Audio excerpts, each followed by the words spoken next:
नाही ते त्याला काहीच नको करू. मेसेज करू शकताय का तुम्ही जे लाईव्ह आहे त्यांना बघा एकदा. ठीक.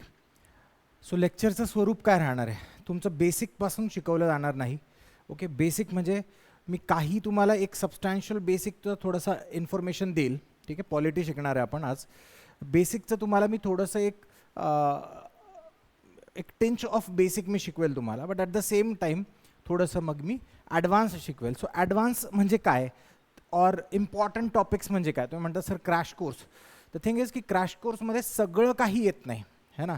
फाउंडेशन कोर्स आणि क्रॅश कोर्समध्ये मेजर डिफरन्स काय आहे, तर तो आहे की फाउंडेशनमध्ये आपण अगोदर तुमच्या जे 6वी 7वी 8वीच्या ज्या स्टेट बोर्ड शिकवल्या ते तुमचं फाउंडेशन क्रिएट केलं आहे ना अगोदरच्या ज्या आपल्या फुल बॅचमध्ये, ते इथे होणार नाही. त्यानंतर राष्ट्रपती म्हणजे कोण, सो राष्ट्रपती म्हणजे कोण काय ते काही सांगितलं जाणार नाही, सरळ कलम सांगितली जाईल. आता सर कोणते कोणते टॉपिक घेणार, त्याचं इम्पॉर्टन्स काय आहे, एक आराखडा आहे माझ्याकडे, मी तुम्हाला देईल तो. त्या आराखड्यानुसार जे जे इम्पॉर्टंट टॉपिक्स आहेत जे तुमच्या एक्झामला येणार आहे, फक्त आणि फक्त तेवढे मी शिकवणार. सो तुम्हाला एक गोष्ट तर डेफिनेटली माहिती आहे की 2 प्रकारचे विषय असतात. एक विषय असतो फॅक्च्युअल आणि दुसरा असतो कॉन्सेप्च्युअल. हे भरपूर वेळेस मी या अगोदर सांगून झालेलं आहे. सो कॉन्सेप्च्युअल सब्जेक्ट,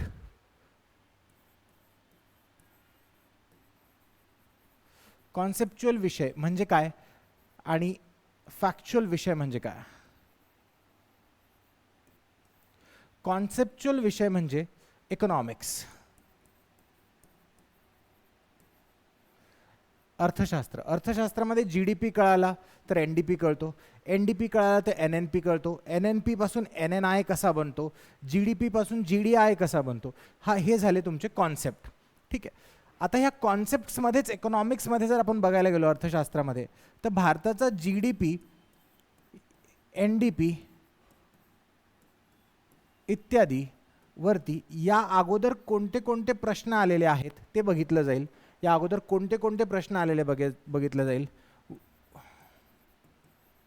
कोणते प्रश्न, त्याचा प्रकार बघितला जाईल.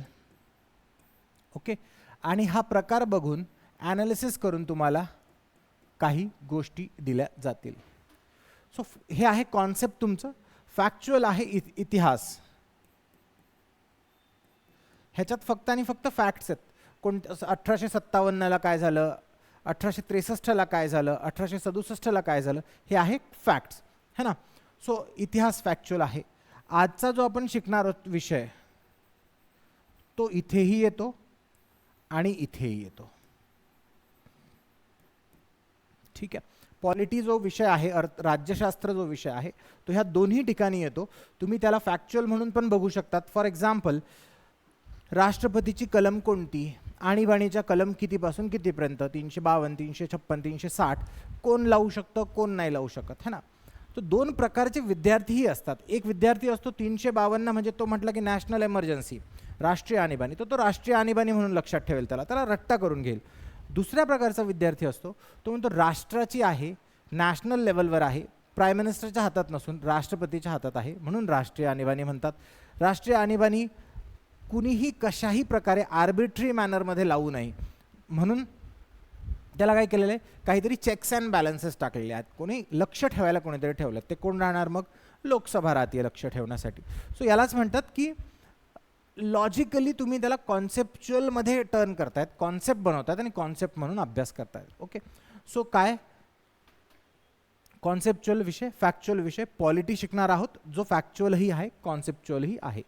पॉलिटीचा जो सुरुवातीचा पार्ट आहे, सुरुवातीचा पार्ट, फॉर एक्झाम्पल संविधान म्हणजे काय, संविधानाचे प्रकार काय काय असतात, त्याच्यानंतर संविधानिक बदल काय काय असतात, संविधानामध्ये बदल करायचे, हे ह्या सगळ्या गोष्टी ज्या आहेत त्या आहेत कॉन्सेप्च्युअल गोष्टी.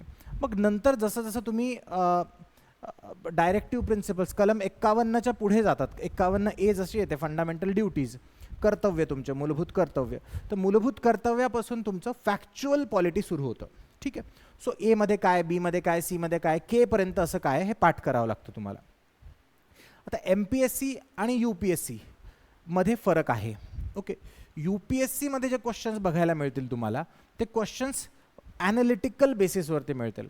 फॉर एक्झाम्पल जर मी तुम्हाला सांगितलं की constitution is a fundamental law, हा आपला एक पायाभूत कायदा आहे, संविधान हे हा एक पायाभूत कायदा आहे. सो पायाभूत कायदा आहे तर संविधान काय आहे? पायाभूत कायदा, मूळ कायदा, दुय्यम कायदा, प्रथम कायदा वगैरे असे हा प्रश्न येईल तुम्हाला MPSC मध्ये. UPSC मध्ये तुम्हाला क्वेश्चन येईल की राईट टू इन्फॉर्मेशन खालीलपैकी पायाभूत कायद्याचे फीचर्स काय काय आहे. तर तुम्हाला देतील right to information act, okay, SSC act, मग तुम्हाला देतील NJAC ॲक्ट है ना, नॅशनल ज्युडिशियल अपॉइंटमेंट कमिशन जो कायदा आला होता याआधी, जी कॉन्स्टिट्युशनल अमेंडमेंट पण होती ती है ना, 99वी घटना दुरुस्ती होती. सो तुम्हाला असं विचारतील याच्यातील कॉन्स्टिट्युशनल काय काय, संवैधानिक काय काय आहे है ना. तर जे दुसरे पहिले 2 कायदे सांगितले मी ते संवैधानिक आहे, तिसरा कायदा असंवैधानिक आहे. का? कारण की तुम्हाला कोर्टने, सुप्रीम कोर्टने सांगितलं की हा असंवैधानिक आहे आणि याला काढून टाका, म्हणून आपण त्याला काय केलं, नल आणि वॉइड केलं, काढून टाकलं. ठीक आहे. सो अशा प्रकारे प्रश्नांमध्ये फरक असतो. आता थोडं पुढे जाऊन difference between Rajyaseva group A, group B आणि ग्रुप C, हा डिफरन्स जो आहे ज्या विद्यार्थ्याला करता आला त्याचं भलं, ज्या शिक्षकाला करता आला त्याच्या अंतर्गत जेवढे विद्यार्थी आहेत त्यांचं भलं. ठीक आहे. मेजरली पॉलिटी शिकवणारे जे शिक्षक आहेत किंवा कुठलाही विषय शिकवणारे मी जर बघतो स्पर्धा परीक्षेमध्ये शिक्षक आहेत, त्या विषयाला ॲज अ होलिस्टिक विषय सब्जेक्ट म्हणून बघतात. सगळे पुस्तकं वाचणार आणि ते वाचून तुम्हाला ते प्रोड्यूस करणार, तुमच्यासमोर शिकवणार आणि तुम्हाला सांगणार, तुम्ही जर ग्रुप Bचा क्लास केला तर तुम्ही राज्यसेवेच्या प्रश्नांची उत्तरंही देऊ शकतात, Bचा केला तर Cचेही उत्तरं देऊ शकतात. ह्याच्यात सत्य कितीपत आहे? तर सत्य फक्त आणि फक्त 70% ट्रूथ आहे, 30% कॉन्टेंट जो आहे तो डिफरंट आहे. ओके. त्यातल्या त्यात राज्यसेवेच्या पूर्व परीक्षेमध्ये आणि मुख्य परीक्षेमधल्या येणाऱ्या प्रश्नांची जी पातळी आहे, लेवल आहे, त्यामध्ये ग्रुप Bचा पूर्व आणि मुख्य आणि ग्रुप Cच्या पूर्व आणि मुख्य ह्याच्यामध्ये भयंकर डिफरन्स आहे. तुम्हाला ॲनालिसिस करायची काहीही एक गरज नाही. आता असं नाही आहे की Bच्या प्रिलिम्सला जो क्वेश्चन आलेला आहे तो राज्यसेवेच्या प्रिलिम्सला येऊ शकत नाही, येऊ शकतो. काही प्रश्न जे असे असतात ज्यांचं सगळीकडे ओव्हरऑल त्यांचा डॉमिनन्स असतो. फाईन. नेक्स्ट आता आपण हे जे क्रॅश कोर्सचे लेक्चर्स घेणार आहोत ते लेक्चर्स कशा प्रकारे घेणार आहोत, काय आहे ते तुम्हाला एकदा सांगून देतो मी. आपण काय करणार आहोत, फॉर इन्स्टन्स ऐतिहासिक पार्श्वभूमी, जर आपण ऐतिहासिक पार्श्वभूमी करणार आहोत घटनेची, तर आपण काही त्याच्यामध्ये सर तुम्ही सुरू झाला कधी 1773 1773चा कायदा, मग ह्या कायद्यापासून सुरू करणार आहोत का? ओके. किंवा तुम्ही पार्श्वभूमी म्हटलं तर मग जे आपलं 3rd राऊंड टेबल काउन्सिल आहे, 3री RTC, ठीक, गोलमेज परिषद झाली होती आपली 3री, तर गोलमेज परिषदेपासूनच एक व्हाईट पेपर, याच्यामध्ये व्हाईट पेपर देण्यात आला होता ना, व्हाईट पेपर मांडण्यात आला होता. इथे संविधानाची सुरुवात झाली कधी कधी असं म्हणतं, कोणी कोणी असं म्हणतं की जवाहरलाल नेहरूंनी ज्यावेळेस दिलं होतं तेव्हापासून. तर वेगवेगळी ऐतिहासिक पार्श्वभूमी आहे. सो आपण काय करणार आहोत, हे सगळं न बघता आपण बघणार आहोत की यार RTC वरती, गोलमेज परिषदेवरती MPSCने 3 वेळेस क्वेश्चन्स विचारलेले आहेत.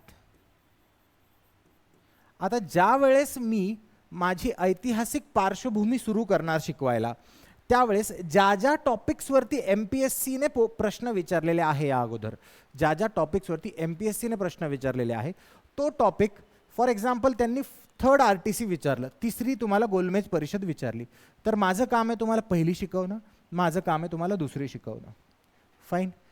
त्यातल्या त्यात माझं काम आहे पहिलीमध्ये कोण कोण आलं, 3रीमध्ये कोण कोण आलं, दुसरीमध्ये कोण कोण आलं, कोणाला कुणी लीडरशिप कोणाची होती, वुमेनसाठी कोण गेलं होतं, मुस्लिमकडून कोण गेलं होतं, SC कडून कोण गेलं होतं, कोणत्या परिषदेमध्ये कोण ॲबसेंट होतं है ना, याच्यामध्ये महात्मा गांधी गेले होते, कोणत्यामध्ये महात्मा गांधी गेले नाही, बिग पर्सनॅलिटीज महाराष्ट्राचे कोण कोण गेले होते, हे माझं काम आहे. म्हणजे फक्त आणि फक्त एवढं वाचून माझं काम आहे तुम्हाला एक होलिस्टिक पिक्चर त्या गोष्टीचा द्यायचा. यालाच म्हणतात ॲनालिसिस ऑफ PYQ. PYQचं मोठं पुस्तक घ्यायचं आणि ते सोडवत बसायचं, याला PYQचं ॲनालिसिस म्हणत नाही. So crash course is nothing but the analysis of PYQ. PYQचं analysis put in a structured manner. काय, मी PYQचंच ॲनालिसिस देणार तुम्हाला, but in a structured manner. आता स्ट्रक्चर्ड मॅनर म्हणजे काय, तर मी धड्यावाईजच जाणार, धडे तुम्हाला पूर्ण घेणार, पण धड्यामध्ये जी कॉन्सेप्ट महत्त्वाची नाही. फॉर एक्झाम्पल राष्ट्रपतीच्या ज्या पॉवर्स आहे त्या पॉवर्स है ना, काही पॉवर ज्या आहे लेजिस्लेटिव्ह पॉवर्स आहे, काही पॉवर एक्झिक्युटिव्ह पॉवर्स आहेत. ठीक आहे. आता जर MPSCचे पेपर्स ॲनालिसिस बघितलं तर राष्ट्रपतीच्या एक्झिक्युटिव्ह पॉवरवरती एकही प्रश्न आजपर्यंत विचारलेला नाही आहे, आसपासही विचारलेला नाही आहे. राष्ट्रपतीच्या लेजिस्लेटिव्ह पॉवर्सवरती जास्तीत जास्त प्रश्न विचारले गेलेले आहेत. जर सर राष्ट्रपतीच्या लेजिस्लेटिव्ह पॉवरवरती विचारले गेलेले आहेत, तुम्ही म्हणतात आपण होलिस्टिक पिक्चर पाहणार, तो एक्झिक्युटिव्ह पॉवर्स पाहणारच नाही आहोत का, तर असं नाही आहे. एक्झिक्युटिव्ह पॉवर्स पण आपण पाहणार आहोत त्यांच्या, बट आपण कमी प्रमाणात पाहणार आहोत, एवढं खूप जास्त डिटेलमध्ये पाहणार नाही आहोत. हे झालं आजच्या आणि इथून पुढच्या लेक्चरचं स्ट्रक्चर तुम्हाला पूर्ण. मग इकॉनॉमिक्स तुमचं असंच होणार, तुमचं पॉलिटी असंच होणार, आणि का होणार हेही मी तुम्हाला डाऊन द लाईन भविष्यातल्या पुढच्या लेक्चर्समध्ये सांगत राहील, है ना, की का होणार हे असं, कोणत्या गोष्टीनंतर काय गोष्ट येते. फॉर एक्झाम्पल जर एका वर्षी MPSCने जर असा प्रश्न विचारला, जर MPSCचा फेवरेट आहे 1935चा कायदा. आता 1935च्या कायद्यामध्ये MPSCने काय केलेलं आहे, फॉर एक्झाम्पल सांगतोय, माझे एकदम मुखपाठ नाही आहे एकदम.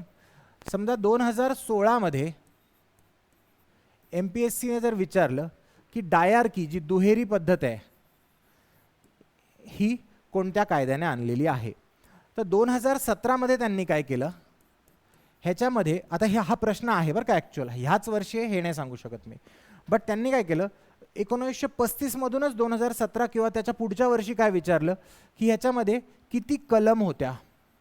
हा प्रश्न किती जणांना आठवतोय नाही आठवतोय माहिती नाही. ह्याच्यामध्ये किती कलम होत्या, किती भाग होते, हा प्रश्न MPSCने विचारला आहे. पुन्हा एकदा 2018मध्ये पुढे जात MPSCने काय केलं, 1935चा कायदा त्याचे फीचर्स विचारले, याचे फीचर्स विचारले. फीचर्स म्हणजे MPSCने हे विचारलं तुम्हाला की हा जो 1935चा कायदा आहे त्याच्यामध्ये केंद्रावरती दुहेरी पद्धत आणली आणि राज्यावरची काढून घेतली वगैरे, असे याचे फीचर्स विचारले तुम्हाला. आता इथून आपल्याला काय कळालं, ॲनालिसिस काय म्हणतं आपलं, की MPSCसाठी सगळ्यात महत्त्वाचा कायदा 1935 आहे, मान्य. बट MPSCसाठी 1935 सारखाच एक कायदा आहे, तो आहे 1919चा. फाईन. सो 1919चा कायदा ज्याने कोणी ॲनालिसिस केलं 2018-19 नंतर त्याला इथे फायदा झाला. अजून एक MPSCचा महत्त्वाचा कायदा आहे जो MPSCला आवडतो, तो आहे 1861चा कायदा. ऐतिहासिक पार्श्वभूमी ज्यावेळेस बघाल तुम्ही तर 1861च्या कायद्यावरती तुम्हाला जवळपास 2 वेगवेगळ्या वर्षी प्रश्न बघायला मिळतील. तर हाच उपयोग आहे. जवळपास 100 पैकी 50 प्रश्न जे आहेत ते फक्त आणि फक्त ॲनालिसिस करून तुम्ही सोडवू शकतात. म्हणजेच 50 प्रश्न सोडवणं महत्त्वाचं नाही आहे. ज्यावेळेस आपण ग्रुप Cची परीक्षा देतो आणि ग्रुप Aची परीक्षा देतो, यामध्ये मेजर डिफरन्स काय आहे ग्रुप C आणि A मध्ये? मेजर डिफरन्स, मेजर बेनिफिट तुमचा हा आहे की ग्रुप C मध्ये तुमच्याकडे वेळ कमी असतो, टाईम कमी असतो. सो आपल्याला जर 50 प्रश्न एक्झॅक्ट माहिती आहे की एक्झॅक्ट आपण क्लासमध्ये वाचलेले आहेत, तर आपले तो त्या 50 प्रश्नांचे जो प्रश्न 1 मिनिट जवळपास घेतो किंवा 60 सेकंद किंवा 30 सेकंद जवळपास घेतो, तो प्रश्न तुमचा 10 सेकंदात सोडवून होईल. आणि 10 सेकंदात, कारण की तुम्ही त्याचं उत्तर तुम्हाला ऑलरेडी माहिती आहे. जर ते 10 सेकंदात सोडवून झालं 50 प्रश्नानंतर, बाकीच्या उरलेल्या 50 प्रश्नांसाठी तुमच्याकडे मुबलक वेळ उरतो. ठीक आहे. सो हाच एक फॉर्मॅट राहणार आहे आणि हीच एक थिअरी राहणार आहे, मेंटॅलिटी राहणार आहे आमची पूर्ण crash course, through out the crash course. Okay. So basic जे कोणी म्हणते सर सगळं कवर होईल का, तर उत्तर आहे सगळं कवर होत नसतं. पूर्ण अभ्यास आजपर्यंत एकही विद्यार्थी मिळणार नाही जो म्हटला की मी माझा पूर्ण अभ्यास झाला. अभ्यास कधीच पूर्ण होत नसतो. फर्स्ट. सेकंड, मला पूर्ण शिकवण्यासाठी जवळजवळ तुम्हाला 1 वर्ष लागेल. सो जर तुमची अपेक्षा असेल की मी 50 दिवसातच तुम्हाला सगळं काही शिकवून टाकायचं, तर तुमची अपेक्षा करणं चुकीचं आहे. किंवा जो कोणी तुम्हाला म्हणत असेल मार्केटमध्ये किंवा कुठे की मी 50 दिवसात तुम्हाला मी आता बेसिकपासून, तुम्ही नवीन विद्यार्थी आहात आणि बेसिकपासून मी तुम्हाला रेडी करतो, त्याचा अर्थ तो खोटं बोलतोय किंवा तुम्हाला मूर्ख बनवतो आणि तुम्ही बनताय. ठीक. So let's start from first lecture, राज्यघटना. ठीक आहे. फर्स्ट लेक्चर आपलं राहणार आहे ऐतिहासिक पार्श्वभूमीवरती. त्या अगोदर राज्यघटना हा विषय आहे, ह्या विषयाचा उगम स्टार्ट कसा झाला, म्हणजे सुरुवात का झाली राज्यघटनेची. माणूस जन्माला आला, त्याला म्हणतात state of nature.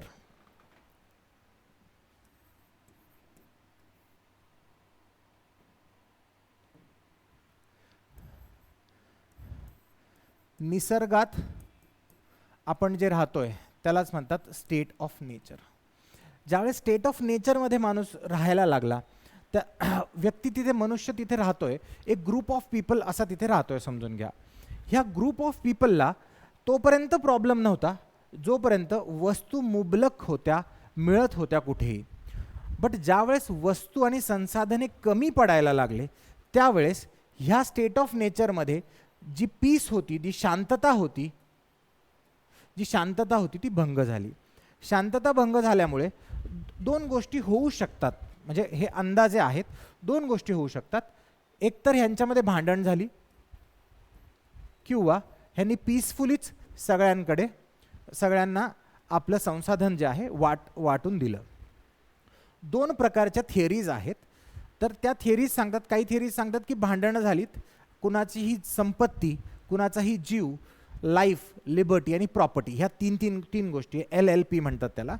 कुणाचंच life, liberty म्हणजे फ्रीडम, तुमचं जे अधिकार आहेत तुमचं फिरण्याचं वगैरे ते, आणि तुमची प्रॉपर्टी ही सेफ नव्हती, ह्याला नेहमी धोका होता.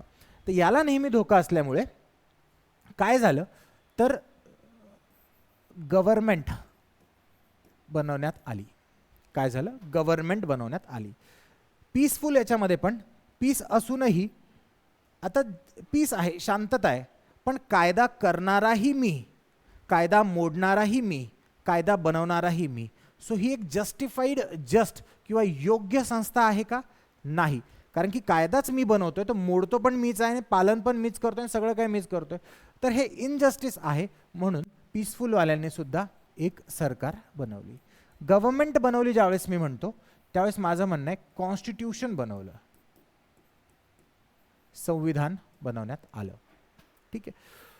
सो मूळ प्रश्न काय होता, मूळ उगम कुठून सुरू झाला, तो उगम सुरू झाला की राज्य म्हणजे काय. मग आता विचारवंतांनी विचार करायला सुरुवात केली. आपण ज्याला राज्य म्हणतो, ज्याला राज्य म्हणजे मी काही प्रोव्हिन्स म्हणजे महाराष्ट्र, पंजाब हे राज्य म्हणत नाही. राज्य म्हणजे मी म्हणतोय नेशन,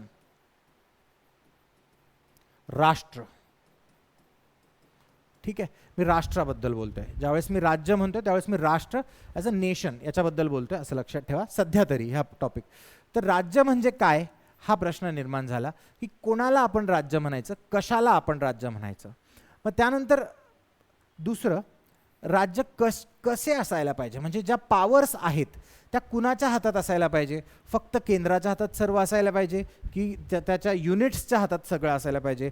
छोटे छोटे जे राज्य असतात त्यांच्या हातात असायला पाहिजे की लोकांच्या हातात जास्त पॉवर असायला पाहिजे, आणि कोणाकडे कोणती पॉवर असायला पाहिजे. हे म्हणजे हा एक प्रश्न निर्माण झाला. तर राज्य कसे असायला पाहिजे, हे जे कसे हा पॉईंट आहे, हा point this is very very important. तुम्ही USA मध्ये बघाल, USA मध्ये तुम्हाला भयंकर जास्त फ्रीडम ऑफ स्पीच आहे, काहीही बोलण्याचा अधिकार आहे. त्यांच्या झेंड्याच्या पॅन्ट्स बनवून सुद्धा ते घालतात. ठीक आहे, एवढा अधिकार आहे तुम्हाला USA मध्ये. बट कम्पॅरेटिव्ह टू इंडिया अधिकार थोडे कमी आहेत. पाकिस्तान, चायना तिकडे जाल तर अधिकार अजून कमी होत जातात. सो कुठले अधिकार राज्याने तुम्हाला दिलेले आहेत की तुमचे अधिकार तुम्ही राज्याला दिलेत, सगळ्यात महत्त्वाचं हे आहे. तर ज्यावेळेस आपण निसर्गाच्या नियमाखाली राहायचो, ज्यावेळेस आपण निसर्गाच्या नियमाखाली राहायचो, म्हणजे आपण स्टेट ऑफ नेचरमध्ये राहायचो, त्यावेळेस तुमच्याकडे सगळे अधिकार होते. तुमच्याकडे फिरण्याचा, तुम्हाला कुणाला मारण्याचा वगैरे वगैरे सगळे अधिकार होते. मग तुम्ही काय विचार केला की एक कोणती तरी गव्हर्नमेंट किंवा काहीतरी एक इन्स्टिट्यूशन असावी जिने आपल्यावरती लक्ष ठेवायचं आपल्या 3 गोष्टी वाचवण्यासाठी. मग त्या इन्स्टिट्यूशनने आपल्यावर लक्ष ठेवायला सुरुवात केली. मग आपल्या 3 गोष्टी त्यांनी वाचवल्या. म्हणजे याचाच अर्थ काय की आपले काही अधिकार आहे ते आपण राज्याला दिलेले आहेत. ठीक आहे, ही एक थिअरी आहे. एक थिअरी आहे आपल्याकडे काहीही अधिकार नाही, आपण वेडे आहोत, आपण भांडण करत बसलो, आपण सगळे अधिकार राज्याला दिलेत, आता राज्य आपल्याला कंट्रोल करतं आहे. या 2 वेगवेगळ्या प्रकारच्या थिअरी आहे. सो तिसरं आहे अधिकार, हे सांगितलं तुम्हाला मी, आणि चौथा आहे संविधान. तर संविधान म्हणजे काय, हे मूळ प्रश्न आहे, उगम आहे राज्य घटनेचा. ठीक आहे. तर सर तुम्ही म्हणालेत की everything will be according to the topic. Sir हा टॉपिक का, त्याच्या मागे कारण हे आहे की MPSCने 2023मध्ये अशा प्रकारचा प्रश्न विचारला जो याआधी कधीही विचारलेला नव्हता. 2023मध्ये यांनी प्रश्न विचारला, काय थॉमस हॉब्स, फेडरिक हायक, रॉबर्ट नॉझिक आणि जीन जॅकेस रूसो ह्यांच्यावरती हा प्रश्न विचारला. की हा प्रश्न खूप बेसिक होता बरं का. हा प्रश्न काय होता, ते कुठले आहेत, हे स्कॉलर्स आहेत, कोणत्या देशाचे आहे, त्यांनी कुठून कोणत्या देशाचं तत्त्वज्ञान त्यांच्यात आहे, किंवा त्यांनी जी थिअरी मांडली ती कुठे राहून मांडली, कोण फ्रेंच राज्यक्रांतीचा जनक आहे वगैरे वगैरे, ह्या बेसिसवरती हा प्रश्न होता.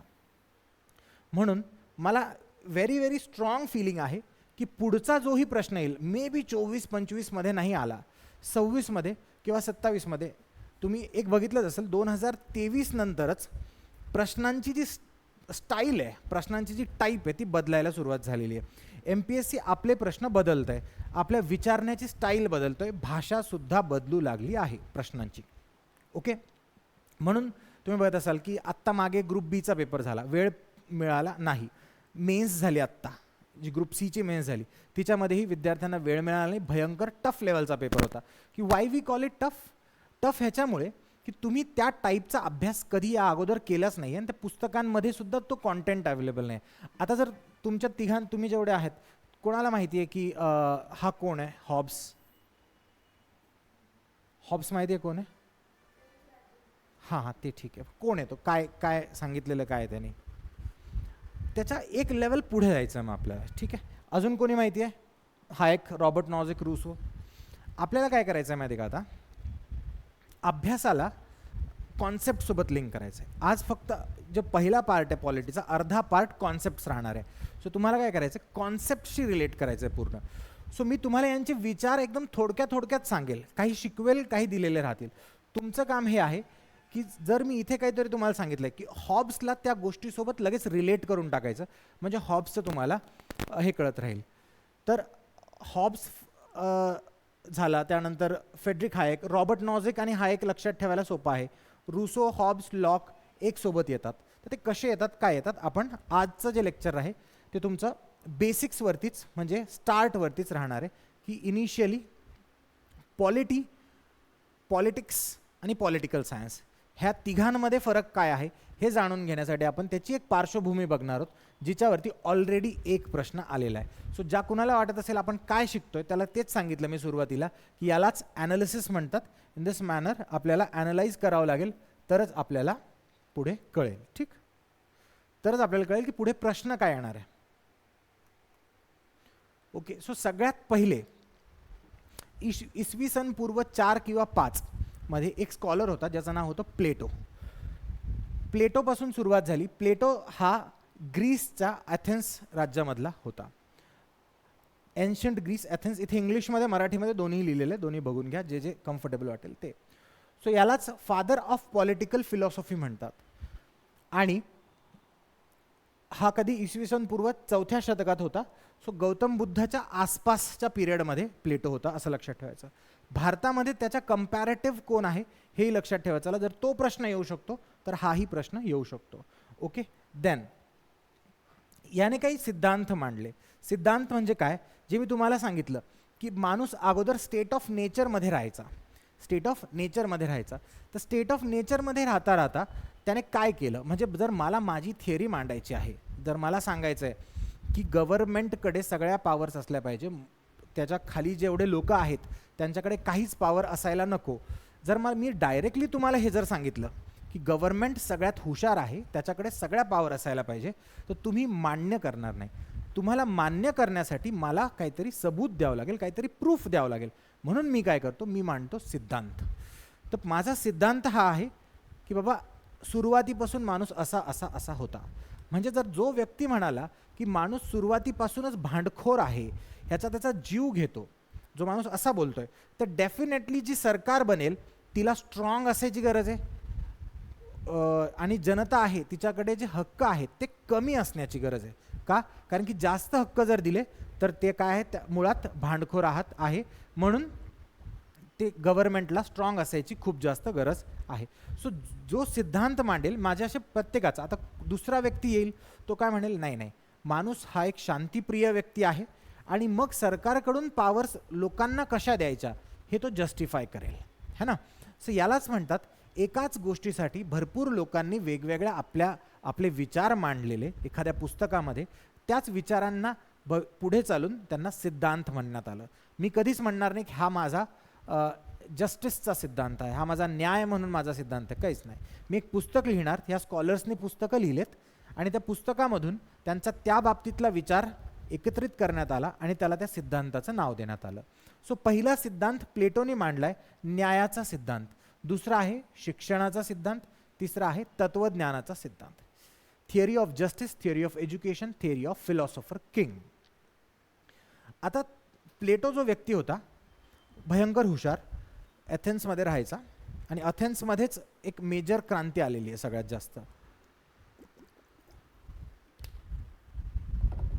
पॉलिटिकल विचार, विज्ञान, गणित मेजरली तुम्ही बघाल तर अथेन्सपासून सुरू झालेलं आहे, ग्रीसपासून सुरू झालेलं आहे मेजरली, असं आपण म्हणू शकतो. प्लेटो जो आहे त्याने काय केलं, त्याने विचार करायला सुरुवात केली. त्यांच्यासोबत काही लोक असायचे, म्हणजे त्या विचारवंत खूप सारे एका ठिकाणी ग्रीसमध्ये राहायचे. तर काही लोकांचे विचार त्याला आवडले नाही, राजाचे विचार त्याला आवडले नाही, रोमचे जे कुठले राजे होते त्याला त्यांचे कोणाचेच विचार आवडले नाही.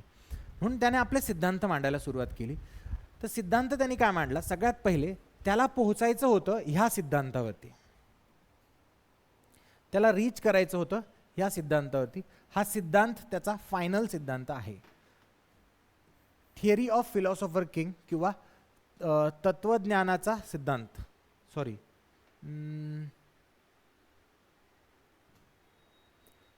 तत्वज्ञानाचा सिद्धांत, फिलॉसॉफर किंग, तत्वज्ञानाचा सिद्धांत किंवा ह्याचा राजा राहील एक तत्वज्ञानी, ठीक आहे, तत्वज्ञानी राजा. हा सिद्धांतापर्यंत त्याला फायनली पोहोचायचं होतं. तर त्यांनी तो पोहोचला कसा, सगळ्यात पहिले त्यांनी काय केलं, त्याने सांगितलं की कुठलाही व्यक्ती सारखा नसतो, ठीक आहे, कुठलेही दोन व्यक्ती सारखे नसतात, प्रत्येक व्यक्तीमध्ये वेगवेगळे गुण असतात. आपला प्रॉब्लेम हा आहे की आपण जे आहे, आपण सगळे असं म्हणतो तो, आपण सगळे जे आहे ते असं एका गुहामध्ये, एक गुहा आहे समजा, त्या गुहेमध्ये आपण गुहेच्या ह्या साईडला अंधाराकडे तोंड करून बसलेलो आहे आणि बाहेर काही पक्षी उडताय, ठीक आहे, यांची सावली जी आहे ह्या गुहेवरती पडते, या मध्ये पडते. तो म्हणतो की सूर्य इथे आहे बरं का. त्याचं म्हणणं असं आहे की तुम्ही ह्या सावलीला खरं समजताय, तुमच्यासमोर जे आहे, जी गव्हर्नमेंट आहे, ज्या प्रकारची संस्था आहे, ती ही सावली आहे. गरज आहे की तुम्हाला याच्यातून बाहेर काढायचं आणि खरं चित्र दाखवायचं, ठीक आहे. फर्स्ट त्यांनी वेगळ्या थिअरी मांडल्या. त्याची नंतरची थिअरी होती थिअरी ऑफ सोल. त्याने त्यात काय सांगितलं की कुठलाही व्यक्ती जर सारखा नसतो तर व्यक्तीचे त्यांनी 3 प्रकार सांगितले. 3 प्रकारचे व्यक्ती असतात तो म्हणतो. जनता जी आहे ह्या 3 प्रकारामध्ये विभाजली जाते. पहिला प्रकार आहे असे लोक ज्यांच्यामध्ये विवेक, ज्ञान हे जास्त आहे, ठीक आहे. असे लोक ज्यांच्यामध्ये विवेक आहे, ज्ञान आहे, सुज्ञानी आहे, ओके, त्या प्रकारचे लोक, तो आहे पहिला ग्रुप. दुसरा ग्रुप जो आहे तो आहे करेजवाला ग्रुप. तो म्हणतो धैर्य आणि हिम्मत असणारे लोक. म्हणजे सगळ्यात पहिले तो म्हणतो विवेक, दुसरा म्हणतो धैर्य, आणि तिसरे आहे ॲपटाईट म्हणजेच वासना, इच्छा. तर आपण वासना व इच्छा या 3 प्रकारामध्ये लोक वाटले जातात असं तो म्हणतो. लक्षात ठेवत चला, प्रत्येक गोष्ट कुठल्याही पॉईंटवरती प्रश्न आला की जेवढे लोक हे लेक्चर ऐकतायत ह्याच्यावर प्रश्न आला की फक्त तुम्हाला सोडवता येईल, बाकी कुणालाही अख्ख्या महाराष्ट्रात कुणाला सोडवता येणार नाही, देणाऱ्याला 100%. ओके. सो 3 प्रकारचे लोक असतात ज्यांच्यामध्ये विवेक आहे, धैर्य आहे, वासना आहे. हे 3 वेगवेगळे लोक आहेत. मग हे ओळखायचे कसे? तर हे ओळखण्यासाठी त्यांनी थिअरी ऑफ एज्युकेशन, त्याच्या शिक्षणाचा सिद्धांत मांडला.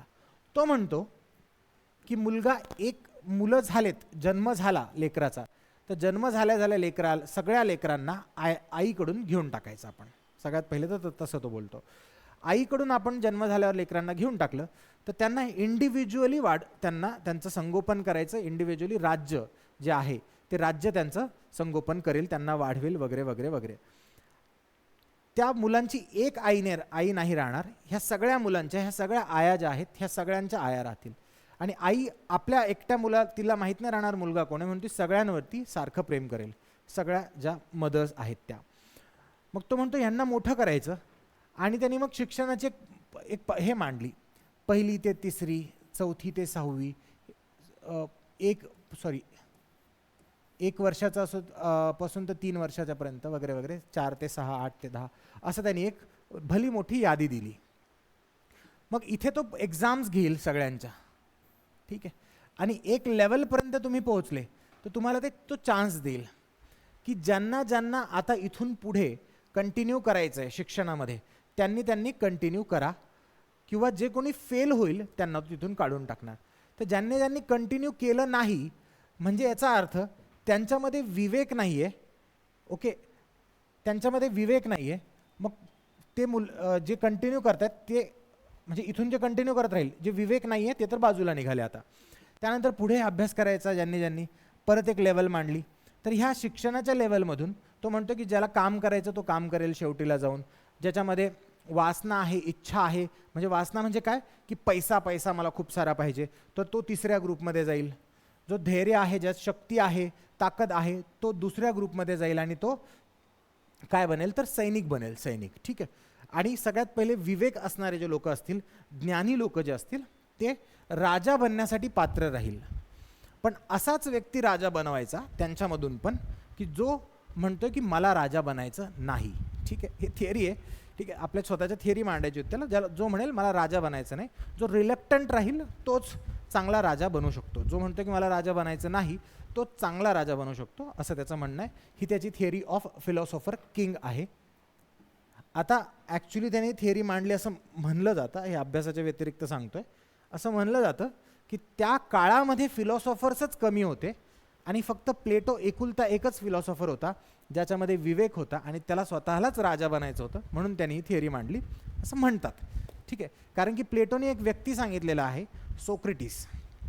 तुम्ही ऐकलं असेल, सोक्रेटिसनी आपल्या सत्य आहे हे सांगण्यासाठी, प्रूफ करण्यासाठी विषाचा पेला पिला है ना. अगर सुकरात अभी जिंदा होता असं काहीतरी एक कोट पण आहे त्याचा. तर सोक्रेटिस आहे, तर सोक्रेटिसबद्दल कधीच कुठेच काही मिळालेलं नाही आहे, ना त्याचं पुस्तक, ना त्याचं कुठे राहत होता, ना त्याचं मुलं, ना त्याचं काही हिस्ट्री. तर सोक्रेटिस नावाचा व्यक्तीच नव्हता. स्वतःची थिअरी पटवून देण्यासाठी प्लेटोने आपल्या पुस्तकामध्ये सोक्रेटिस नावाचा एक खोटा व्यक्ती तयार केला आणि आत्तापर्यंत तो परेशान करत आला आहे. ते अभ्यासाच्या कामाचं नाही आहे. ह्या पेजवर जेवढं दिलेलं आहे फक्त आणि फक्त तेवढंच तुमच्या कामाचं आहे. ठीक आहे, दिस वॉज अबाउट प्लेटो. ठीक आहे, बाकी काय लिखित. हां, आता जे प्रश्न आपण पहिल्या पेजवर बघितले होते त्याचे उत्तर. हा राज्याला काय म्हणतो? राज्य म्हणजे व्यक्तीचे एक विशाल रूप आहे. म्हणजे काय, प्रत्येक व्यक्ती राहील, जर एक त्यामध्ये सगळ्यात हुशार व्यक्ती राहील तो काय बनेल? राजा बनेल. आणि तो जसा राजा आहे तशी प्रजा राहील, तसं राज्य असायला पाहिजे तो म्हणतो. म्हणजे इथे जनतेला काही पॉवर्स आहेत का? जनतेला काही अधिकार आहेत का? नाही. सो याचं अधिकाराचं थिअरी आपल्याला लगेच कळून जाते काय आहे. आणि जस्टिस, न्याय, न्याय म्हणजे याच्यासाठी तेच न्याय आहे की असं राज्य ज्यामध्ये ज्या प्रकारचे लोक त्या ठिकाणी आहेत, आणि म्हणजे तिसऱ्या प्रकारचा दुसऱ्या प्रकारात जाऊ शकत नाही, दुसरा पहिला नाही, पहिला दुसरा नाही, दुसरा तिसरा नाही, हे एकमेकांच्या याच्यामध्ये डोमेनमध्ये जाऊ शकत नाही. जर असं आपण ऐकलं तर प्लेटोची थिअरी आपल्या भारतासोबत कशी रिलेट होते, काही कोणी लावू शकतं का आयडिया?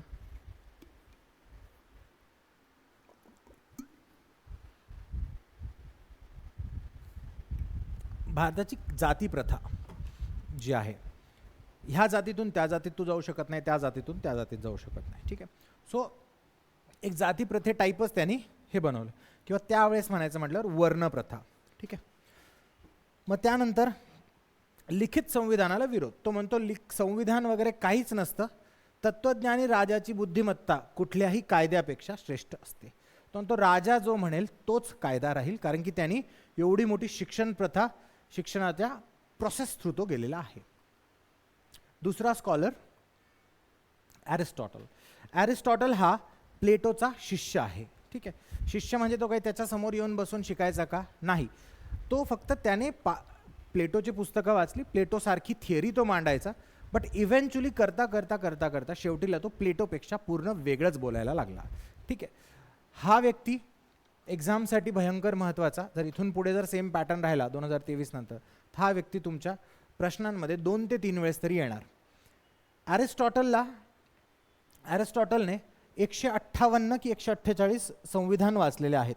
158 कॉन्स्टिट्यूशन्स वेगवेगळ्या देशाचे त्याने वाचलेत. ह्या सगळ्या देशांचे कॉन्स्टिट्यूशन वाचून त्याने अभ्यास केलेला आहे, म्हणून त्याला फादर ऑफ कॉन्स्टिट्यूशन असं म्हणतात. फादर ऑफ कॉन्स्टिट्यूशनॅलिझम कुठे गेला? ते कुठेतरी लिहिलेलं असेल. हां, घटनावाद किंवा संविधान वादाचा जनक असं त्याला म्हणतात. त्यानंतर त्यालाच राज्यशास्त्र याचे जनक पण म्हणतात. पॉलिटिकल फिलॉसॉफीचा प्लेटो, राज्यशास्त्राचा जनक पण ॲरिस्टॉटल, जे राज्यशास्त्र किंवा राज्यव्यवस्था आपण शिकतो त्याचा जनक ॲरिस्टॉटल आहे. परत घटनावाद, संविधानवाद पण ॲरिस्टॉटल आहे. काय असतं संविधानवाद, काय असतं घटनावाद, मी हे हळूहळू सांगेल तुम्हाला. हा प्राचीन ग्रीसचाच मेसोडोनियाचा आहे, हे लक्षात ठेवा. MPSC अजून इथेच आहे, खालचं अजून MPSCने विचारलेलं नाही, यातलं काहीही विचारू शकते. हे 2 सांगितलं. कंटेम्पररी इंडियन लीडर्स, त्याच्याबरोबर त्याच्यासोबत त्याच्या कालखंडामध्ये कोण कोण होते त्याच्यासोबत ते बघून घ्या. सगळ्यात पहिले कोण होता? CGM म्हणजे चंद्रगुप्त मौर्य. मग आणि चाणक्य. ऑब्व्हियसली चाणक्य हा शिक्षक होता चंद्रगुप्त मौर्याचा. हे कुठे शिकले माहिती आहे का? तक्षशिलेला. तक्षशिला नावाची ओल्डेस्ट युनिव्हर्सिटी आहे भारतामध्ये, तिथे शिकले. ते महत्त्वाचं नाही. तर ॲरिस्टॉटल हा अलेक्झांडर द ग्रेट, जो भारतावरती ज्याने स्वारी केली होती, तिथपर्यंत आला होता, त्याचा हा गुरु होता ॲरिस्टॉटल. ॲरिस्टॉटल त्याला सांगायचं कसं वागायचं आहे, कसं नाही वागायचं आहे. ओके. एकदा एक खूप छान स्टोरी आहे. ॲरिस्टॉटलने काय केलं, ॲरिस्टॉटलला वाटलं की हा मला खूप बोलवतोय ह्याच्यासोबत, ॲरिस्टॉटलला जायचं नव्हतं. तर ॲरिस्टॉटलने स्वतःच्या मर्जीचा, म्हणजे स्वतःसारखाच असणारा, त्याला वाटायचं असा एक शिष्य याच्याकडे पाठवला अलेक्झांडरकडे. आणि तो तो तो शिष्य असा होता की बाबा मला खरं खोटं काय माहिती नाही आहे, जे खरं आहे, जे माझ्या मनात आहे ते मी बोलतो. आणि हुशार होता तो. तर तो बोलायचा, ते इकडे चालायचं. मग तो अलेक्झांडरकडे आला, आणि अलेक्झांडर का येऊन त्याने अलेक्झांडरलाच शिकवायला सुरुवात केली. म्हणजे अलेक्झांडरने काहीही केलं की हे चुकलं बाबा तुझं, हे खरं आहे बाबा तुझं, तर असं सांगायला सुरुवात केली. आणि शेवटी अलेक्झांडरने त्याला मारून टाकलं. ठीक आहे. तर रिझन बिंग, तुमच्या मनातलं कधीही बोलून, ते सत्य असो काही असो, तुम्ही कोणासमोर बोलताय ते खूप महत्त्वाचं आहे. ठीक, चालेल. पुढे मग आता राज्य म्हणजे काय म्हणतो अरिस्टॉटल? राज्य ही एक नैसर्गिक संस्था आहे. राज्याची निर्मिती जगण्यासाठी झालेली आहे, गुड लाईफसाठी झालेली आहे. म्हणजे तो म्हणतो की राज्य कुणीही बनवलेलं नाही. अगोदर एकटा व्यक्ती होता, त्याने परिवार बनवलं. परिवार बनता बनता 2-3 परिवार एकत्र आले. 2-3 परिवार एकत्र येऊन गाव बनलं. गाव बनून छोटं राज्य बनलं. छोटं राज्य बनून मोठं राज्य बनलं. हा म्हणतो एक नॅचरल आहे, नैसर्गिक आहे राज्य, कुणी बनवलेलं वगैरे नाही आहे. ठीक आहे. आणि आपल्याला मदत व्हावी म्हणून गुड लाईफसाठी, चांगल्या जीवन जगण्यासाठी राज्य महत्त्वाचं आहे, असं अरिस्टॉटल म्हणतो. पुढे ऑनलाईन काय डाऊट्स असतील तर विचारायचे लगेच बरं का. त्यानंतर त्याने 158 संविधानाचा अभ्यास केला. संविधान म्हणजे राज्यातील अधिकाराची पदांची रचना. पॉलिटी हा सरकारचा सर्वोत्तम प्रकार मानला जातो. आणि त्यांनी 158 कॉन्स्टिट्यूशनचा अभ्यास केलेला आहे आणि तो म्हणतो की राज्य हे काय, अरेंजमेंट ऑफ ऑफिस, म्हणजे कुणाचं काम काय आहे, कार्यकारी मंडळाचं काम काय आहे, कायदे मंडळाचं काम काय आहे आणि कोण कोणाच्या वरती खाली राहणार, हायरार्की काय राहील हे त्याने सांगितलं. ठीक आहे.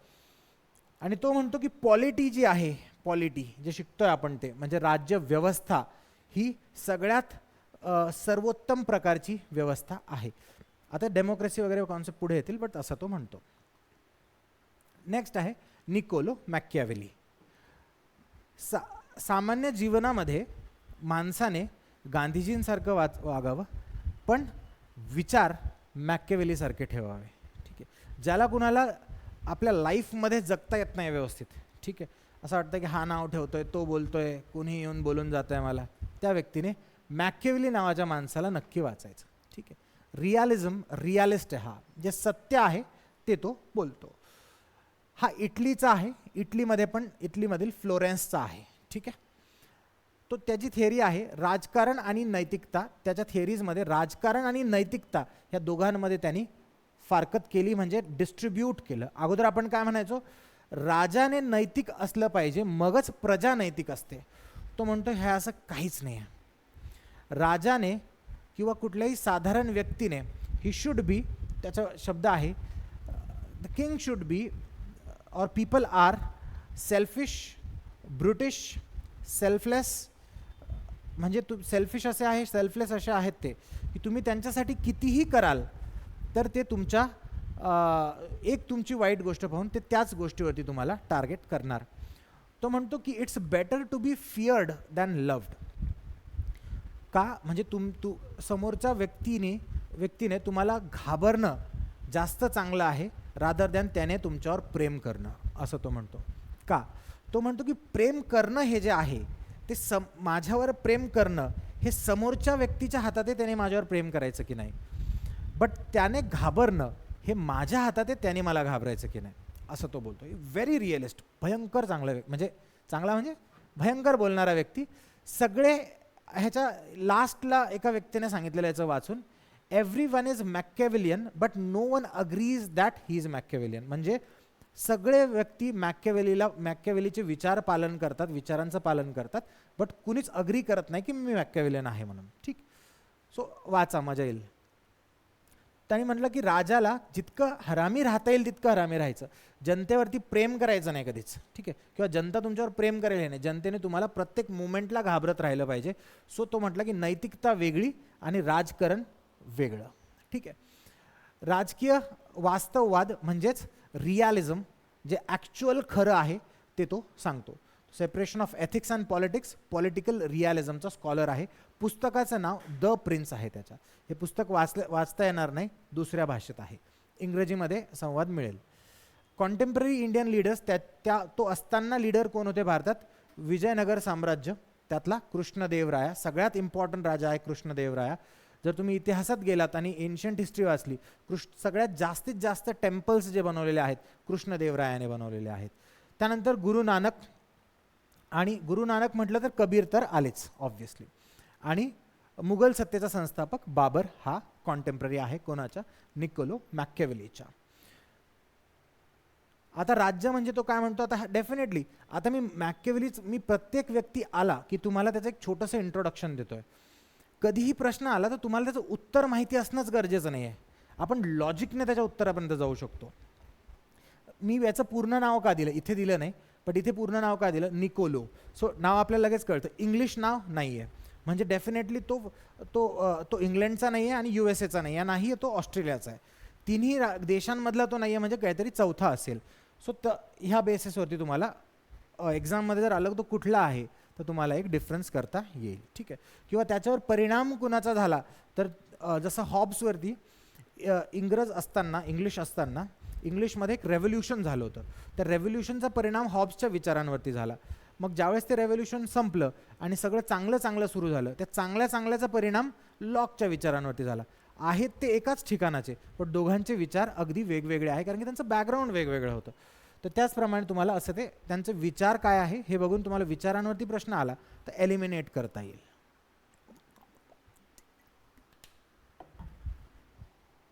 नेक्स्ट, राज्य ही मानवनिर्मित व कृत्रिम संस्था आहे. कोणी काय नॅचरल वगैरे नाही, म्हणजे अरिस्टॉटल जो म्हणतो नॅचरल आहे, नैसर्गिक आहे, हा म्हणतो कृत्रिम संस्था आहे, ही बनवलेली आहे, माणसाने स्वतः बनवलेली आहे, स्वतःच्या फायद्यासाठी बनवलेली आहे. राज्याचा मुख्य उद्देश सत्ता मिळवणे आहे, सत्ता टिकवणे आणि वाढवणे हाच आहे.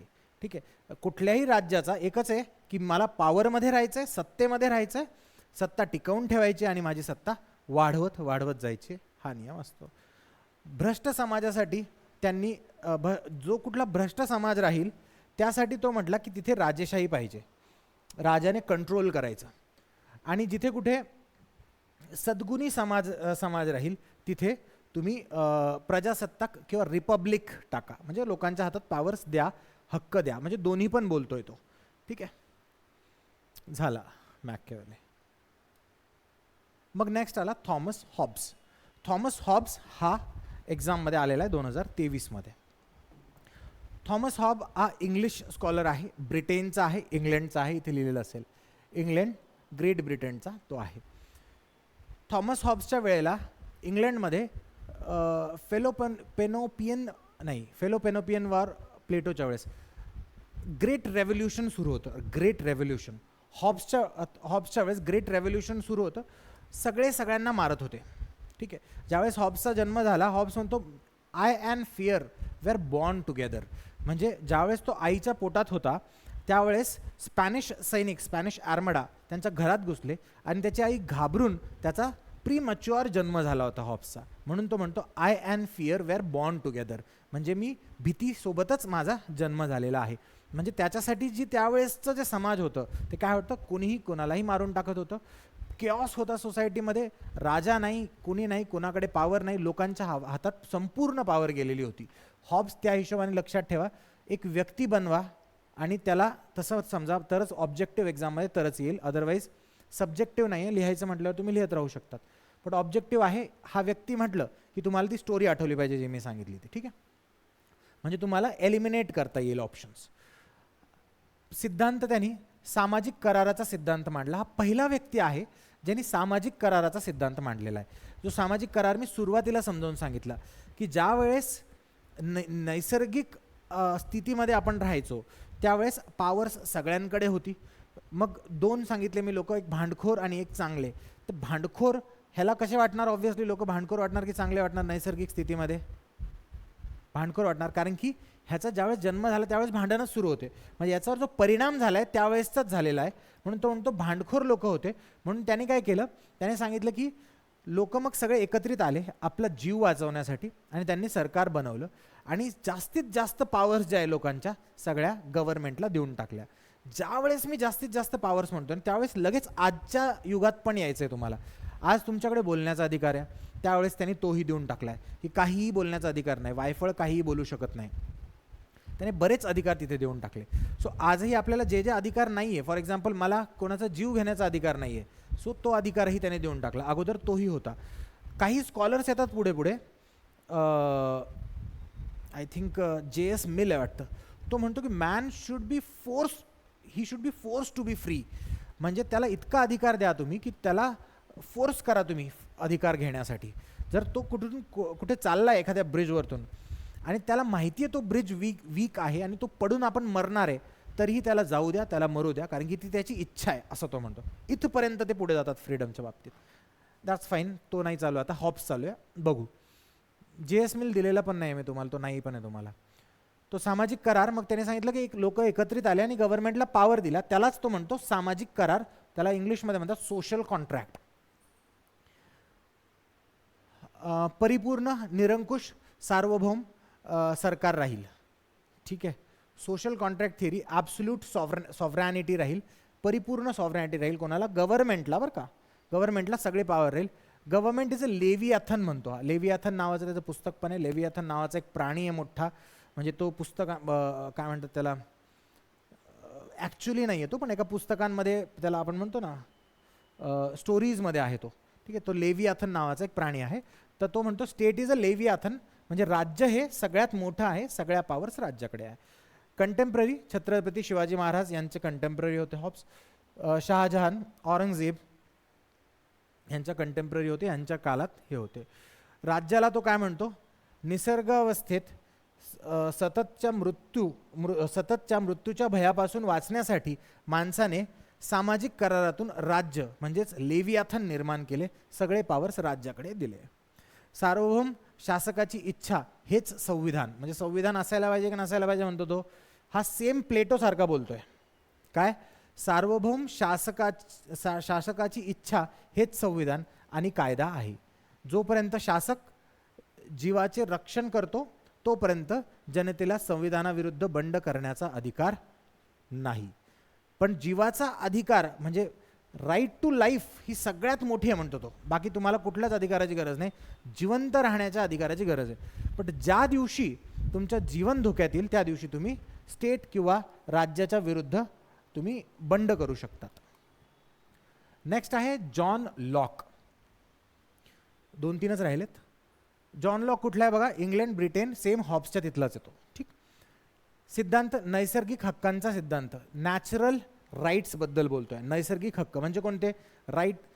कुठलाही तुम्ही वेस्टर्न स्कॉलर बघाल ना, ऑलवेज वेस्टर्न स्कॉलर सगळे ते 3च गोष्ट बोलतील, right to life, right to property आणि लिबर्टी. म्हणजे प्रॉपर्टी सगळ्यात महत्त्वाचा राईट आहे त्यांच्यासाठी. तो आपल्याकडे नाही आहे राईट टू प्रॉपर्टी, होता संविधानामधून काढून टाकला आपण. तर राईट टू प्रॉपर्टी सगळ्यात महत्त्वाचा आहे. आणि जे नंतरचे स्कॉलर येतील, कार्ल मार्क्स वगैरे, हे याच्या राईट टू प्रॉपर्टी ह्या सगळ्यांवरती नाव ठेवतात की प्रॉपर्टीला हे जास्त महत्त्व देत आहे rather than human being. Natural right, life, liberty आणि प्रॉपर्टी. फादर ऑफ लिबरलिझम आहे हा, ते मराठीमध्ये लिहिलं आहे कमी, हा उदारमतवादाचे जनक आहे हे. तर उदारमतवादाचे जनक कोण हा प्रश्न येऊ शकतो. सो इथे लक्षात ठेवायचं आहे तुम्हाला. मग त्यानंतर राज्य ही एक विश्वसंस्था आहे, ट्रस्ट आहे. म्हणजे ट्रस्ट आहे काय म्हणतो, का म्हणतो तो म्हणतो की हा पण सोशल कॉन्ट्रॅक्ट थिंकर आहे. ठीक आहे, सामाजिक कराराचा. राज्याला आपण सगळ्या पॉवर दिल्या आहे, राज्याला आपण काही पॉवर दिल्या आहे. राज्याच्या पॉवर्स काय काय, फक्त व्यक्तीची लाईफ, लिबर्टी आणि प्रॉपर्टी हे सांभाळायचं, बाकी कुठल्याच गोष्टीवर लक्ष द्यायचं नाही. तर तो काय म्हणतो, विश्वस्त संस्था आहे, त्यांच्याकडे एक ट्रस्ट म्हणून आहे जे लोकांचे नैसर्गिक हक्कांचे संरक्षण करण्यासाठी बनवलेली आहे. बाकी राज्याचं काम, काहीच दुसरं तिसरं काहीच नाही. मर्यादित किंवा कमीत कमी आणि मर्यादित, किमान आणि घटनात्मक राज्य राहील. म्हणजे राज्य जेही राहील त्याचं खूप जास्त पॉवर्स नाही आहे, त्याला मर्यादित पॉवर आहे, कमीत कमी पॉवर दिलेला आहे आणि राज्याला. हॉब्सच्या एक्झॅक्ट ऑपोजिट आहे. राज्य हे साधन आहे तर व्यक्तीचे हक्क हे साध्य आहे. काय नाही, मीन्स एंड जस्टिफाईज द मीन्सच्या विरुद्ध बोलतोय हा. लॉक मॅकियावेली काय म्हणतो, मॅकियावेली म्हणतो एंड जस्टिफाईज द मीन, म्हणजे जे मला करायचं आहे, समजा मला सुखी राहायचं आहे आणि एक व्यक्ती मला त्रास देतोय, फॉर इन्स्टन्स मला सुखी राहायचं आहे, ते माझं एंड काय, मला गोल काय, मला खुश राहायचं आहे. कोणाच्या लाईफमध्ये गोल काय असतो, खुश राहायचा. आणि मीन्स काय, की जो रस्ता मी खुश राहण्यासाठी, जो रस्त्यावरती मी चालते खुश राहण्यासाठी, तो रस्ता म्हणजे मीन्स आहे. हो की नाही. म्हणजे पास व्हायचं आहे त्याच्यासाठी अभ्यास हे मीन आहे. तर तो म्हणतो की एंड जस्टिफाईज द मीन्स, म्हणजेच जर तुमचं जर जे तुमचा गोल आहे तो मिळवणं जास्त महत्त्वाचं आहे, तो तुम्ही मिळवला तर तुम्ही रस्त्यात काहीही जरी केलेलं असेल तर ते काही मॅटर करत नाही. तो म्हणतो की तुम्हाला पास व्हायचं आहे, पेपर फोडा, पेपर विकत घ्या, पास व्हा, ते एंड मॅटर करतं. हे पेपर फोडणं वगैरे जे आहे हे तो म्हणतो की काही मॅटर करत नाही, असं तो बोलतो हॉब्स. लॉक काय म्हणतो, लॉक म्हणतो की हे जे मीन्स आहे, ज्या रस्त्यावरती आपण चालतोय तो रस्तासुद्धा कामाचा आहे, तो रस्ता चांगला असायला पाहिजे, मगच जो अंत आहे जे शेवटला आपल्याला मिळते ते चांगलं असेल. ते गांधीजी पण तेच म्हणतात, प्युरिटी ऑफ मीन्स असं बोलतात गांधीजी. ठीक आहे. सो एवढं डीप येणार नाही तुम्हाला, बस तुमचा इंटरेस्ट बनवण्यासाठी मी सांगतोय तुम्हाला बरं का. बाकी ह्या पेजवरती जेवढं आहे तेवढं सगळं कामाचं आहे. मग त्यानंतर घटनात्मक सरकारचे खंदे हे काय कळत नाही मला. समर्थक काय असतं ते. Strong advocate of constitutionalism. ठीक आहे, सोडून द्या, हे राहू द्या, हा वर्ड कन्सिडर पण नका करू. हा घटनात्मक सरकारचे समर्थक आहे. घटनात्मक म्हणजे काय, घटनेनुसारच राज्य चालायला पाहिजे ह्याचं समर्थन करतो तो. सरकारने संविधानाच्या मर्यादेत काम करावे म्हणजेच काय, हा सरकारला कमी पावर देतोय, हॉब्स जास्त पावर देतो. हा म्हणतो की घटनेने जे जे लिहून दिलंय तेवढंच सरकार करू शकते, त्याच्या बाहेर करू शकत नाही. हे आज आपण जे फॉलो करतोय, आपलं जे कॉन्स्टिट्यूशन आहे भारताचं, जे जॉन लॉकच्या थिअरीनुसार बनलेलं आहे. कुणी जर विचारलं की आपल्या भारतामध्ये जे फंडामेंटल राईट्स आहेत ते आपण कुठून घेतलेले आहे, तर तुम्ही जर मे बी तुम्ही USA लिहाल, बट तुम्हाला USA ऑप्शनमध्ये नसेल आणि जॉन लॉक ऑप्शनमध्ये असेल, तर लॉक आपल्याला टिक करायचं आहे, लक्षात ठेवा. लॉककडून आपण फंडामेंटल राईट्स घेतलेले आहेत आपले. ते म्हणजे कुठेतरी लक्षात ठेवा किंवा लिहून घ्या, तुमच्या हिशोबाने करा. मग सरकारने नैसर्गिक हक्क हिरावल्यास जनतेला बंड करण्याचा अधिकार आहे. तो म्हणतो नैसर्गिक हक्क हे 3 हे कुठलंच सरकार घेऊ शकत नाही. हॉब्स म्हणतो फक्त हा हक्क घेतला की बंड करता येईल. हा म्हणतो कुठलाही हक्क घेतला तर बंड करावा लागेल आपल्याला. ठीक.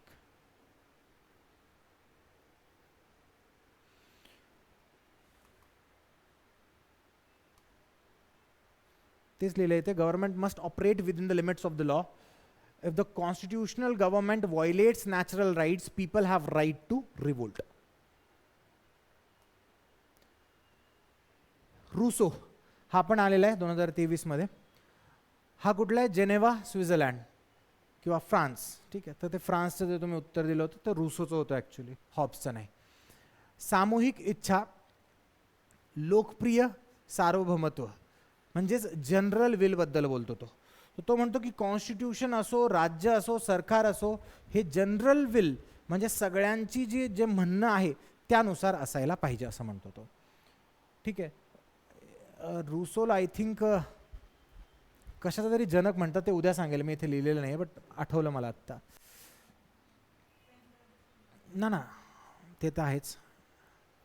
नाही, डेमोक्रेसीबद्दल आहे आय थिंक. रूसो हा काय म्हणतात डेमोक्रेसीला, लोकशाहीचा हे आहे, जनक आहे तो, असं नाही, बिगेस्ट डेमोक्रॅट आहे, सगळ्यात मोठा लोकशाहीचा पाळणारा व्यक्ती असं म्हटलं जातं त्याला. ठीक आहे. राज्य हे समाजाच्या सामूहिक इच्छेनुसार बनलेलं पाहिजे म्हणतो तो. सामूहिक इच्छा. ठीक आहे, जनरल विल. संविधान आणि कायदे प्रतिनिधींनी नव्हे तर जनतेने थेट तयार केले पाहिजे. म्हणजेच डेमोक्रेसी, लोकशाहीबद्दल बोलतो तो की लोकप्रतिनिधीने नाही, लोकांनी. म्हणून आपल्या संविधानामध्ये आपण काय लिहिलेलं आहे, आम्ही भारताचे लोक, इथूनच सुरुवात केलेली, आपणच लिहितो आहे तो कायदा, असं सांगितलेलं आहे. Next, Hegel. ह्याला हिगल म्हणतात, एवढा महत्त्वाचा व्यक्ती नाही आहे. हिगल म्हणतो की God is state is a March of God on earth. म्हणजे जसा फॅमिली आहे, मग त्यानंतर ग्रुप ऑफ फॅमिली, मग मोठं राज्य, मग पूर्ण मोठं राज्य, आणि त्याचा एक अंत इथे होतो. तर हे देवाची वाटचाल आहे म्हणे, देव आहे म्हणतो तो. म्हणजेच काय, नॅचरल आहे म्हणतो तो स्टेट. ठीक, देवाचं आहे म्हणतो तो सगळं. कुठला आहे, प्रशियाचा आहे. प्रशिया बरं का, रशिया नाही. त्यानंतर द्वंद्वात्मक आदर्शवाद, म्हणजे तो म्हणतो की वाईट गोष्टी ज्या आहे, 2 वाईट गोष्टी एकत्र आल्या तर त्या निगेट होऊन जातात, निगेशन ऑफ निगेशन असं म्हणतो तो. तर 2 वाईट गोष्टी आल्या त्या निगेट होऊन जातात आणि चांगली गोष्ट राहते असं बोलतो तो. खूप फिलॉसॉफिकल बोलतो. हे देवाचे वगैरे व्यक्ती असेच असतात. आणि स्टेटची वर्शिप करा बघा, म्हणजे हा राजाला सगळ्यात जास्त पॉवर देतो बघा. वर्शिप करा म्हणजे पूजा करा तुम्ही राज्याची. ठीक आहे, असं काय बोलतो हा. राज्य म्हणजे पृथ्वीवरील ईश्वराचा संचार, March of God on earth. राज्य ही सर्वोच्च नैतिक संस्था आहे, म्हणजे राज्याने जे म्हणलं ते आपल्याला ऐकावंच लागेल. कार्ल मार्क्स अतिभयंकर व्यक्ती. Karl Marx is very very dangerous. वाचल्यावर आपले विचार एका मिनिटात बदलतात. ठीक आहे. कार्ल मार्क्स जर्मनीचा आहे, UK मध्ये राहिलेला आहे, तर त्याप्रमाणे याला लक्षात ठेवा. द्वंद्वात्मक भौतिकवाद, वर्ग संघर्ष आणि साम्यवाद, म्हणजेच कम्युनिझम, क्लास स्ट्रगल आणि डायलेक्टिकल मटेरियलिझम असं तो सांगतो. थिअरीज महत्त्वाच्या नाही आहे त्याच्या, बिलकुल महत्त्वाच्या नाही आहे, फक्त एवढं सांगतो त्याचं म्हणणं काय. तो म्हणतो की जे कोणी राज्यकर्ते आहे, जे कोणी स्टेट आहे, गव्हर्नमेंट आहे, ते सगळे जे आहे कॅपिटलिस्ट लोकांची मदत करतात. म्हणजे मोदीजी जिथे धाड टाकतात, म्हणजे मोदीजींनी काय केलं, NDTV जो रवीश कुमारचा NDTV होता तो खरं बोलायचा, म्हणजे तो जे आहे ते बोलायचा. तर NDTVवरती मोदीजींनी काय केलं, ED पाठवली है ना. मग NDTVवरती ED पाठवली, त्यांच्यावरती करप्शन, अँटी करप्शन वगैरे सगळे पाठवले त्यांच्या तिथे. मग ED पाठवल्यानंतर ते विकत कोणी घेतलं, अदानीने घेतलं. म्हणजे जे कुठं मोदीने एखाद्या पोर्टवरती समजा तिथे जाऊन काहीतरी केलं तर अदानीने ते पोर्ट विकत घेतलेलं आहे. तर म्हणजे काय, राज्य काय करतोय, कॅपिटलिस्टला मदत करतायत सगळे, गरिबाचं काही खरं नाही. हा कार्ल मार्क्स तेच म्हणतो की राज्य जे आहे ते फक्त श्रीमंतासाठी आहे, गरिबांसाठी काहीच नाही. म्हणून गरिबांनी काय करावं, वर्कर्सनी एकत्रित या आणि एक पॉलिटिकल सिस्टम, म्हणजे एक अशा प्रकारचं राज्य बनवा. सगळ्यात पहिले बनवा तो म्हणतो सोशलिझम. सोशलिझम म्हणजे सगळ्यांनी एकत्र यायचं आहे आणि सगळी जी प्रॉपर्टी राहील, प्रायव्हेट प्रॉपर्टी. आपण बाकीचे लोक काय म्हणत होते, right to property, right to property, किती पण प्रॉपर्टी जमा करण्याचा अधिकार वगैरे वगैरे असं बोलायचे ते. तर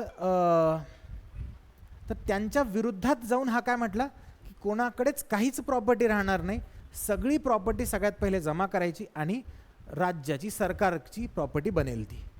मग ही लेवल 1 त्याने सांगितली होती. लेवल 2 त्याने सांगितली होती कम्युनिझम, म्हणजेच साम्यवाद.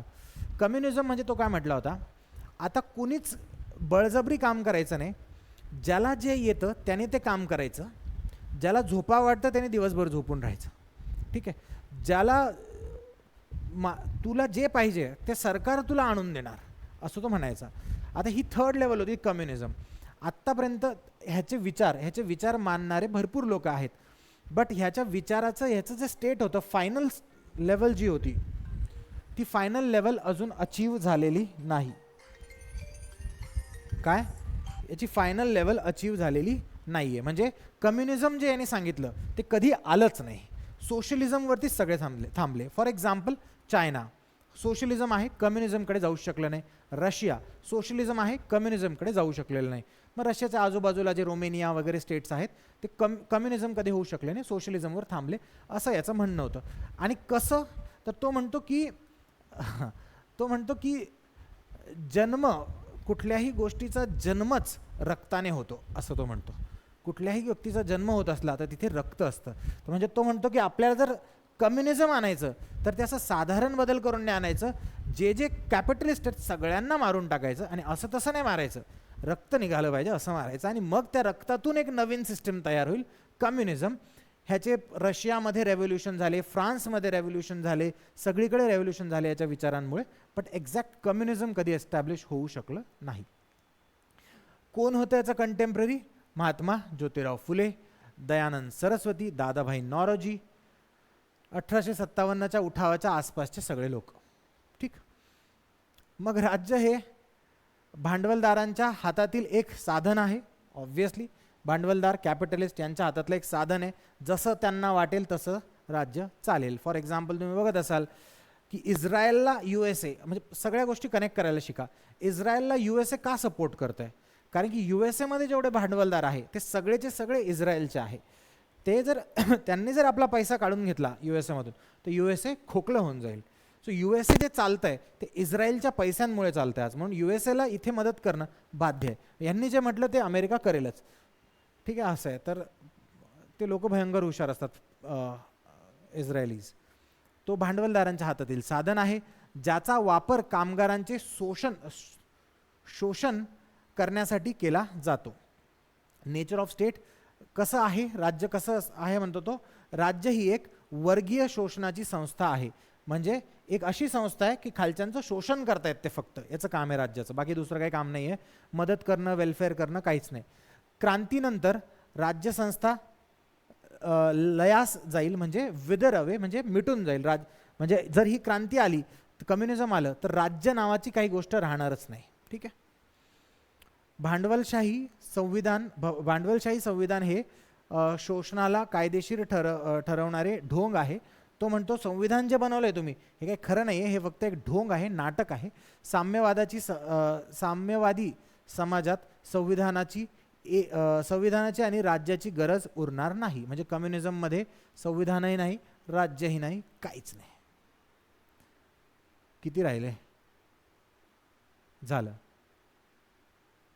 टी.एच. ग्रीन इंग्लंडचा आहे, ग्रेट ब्रिटनचा आहे. ग्रेट ब्रिटनचे किती मिळाले आपल्याला आतापर्यंत? कोण कोण?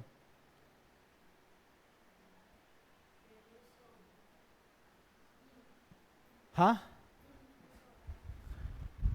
चुकला. हा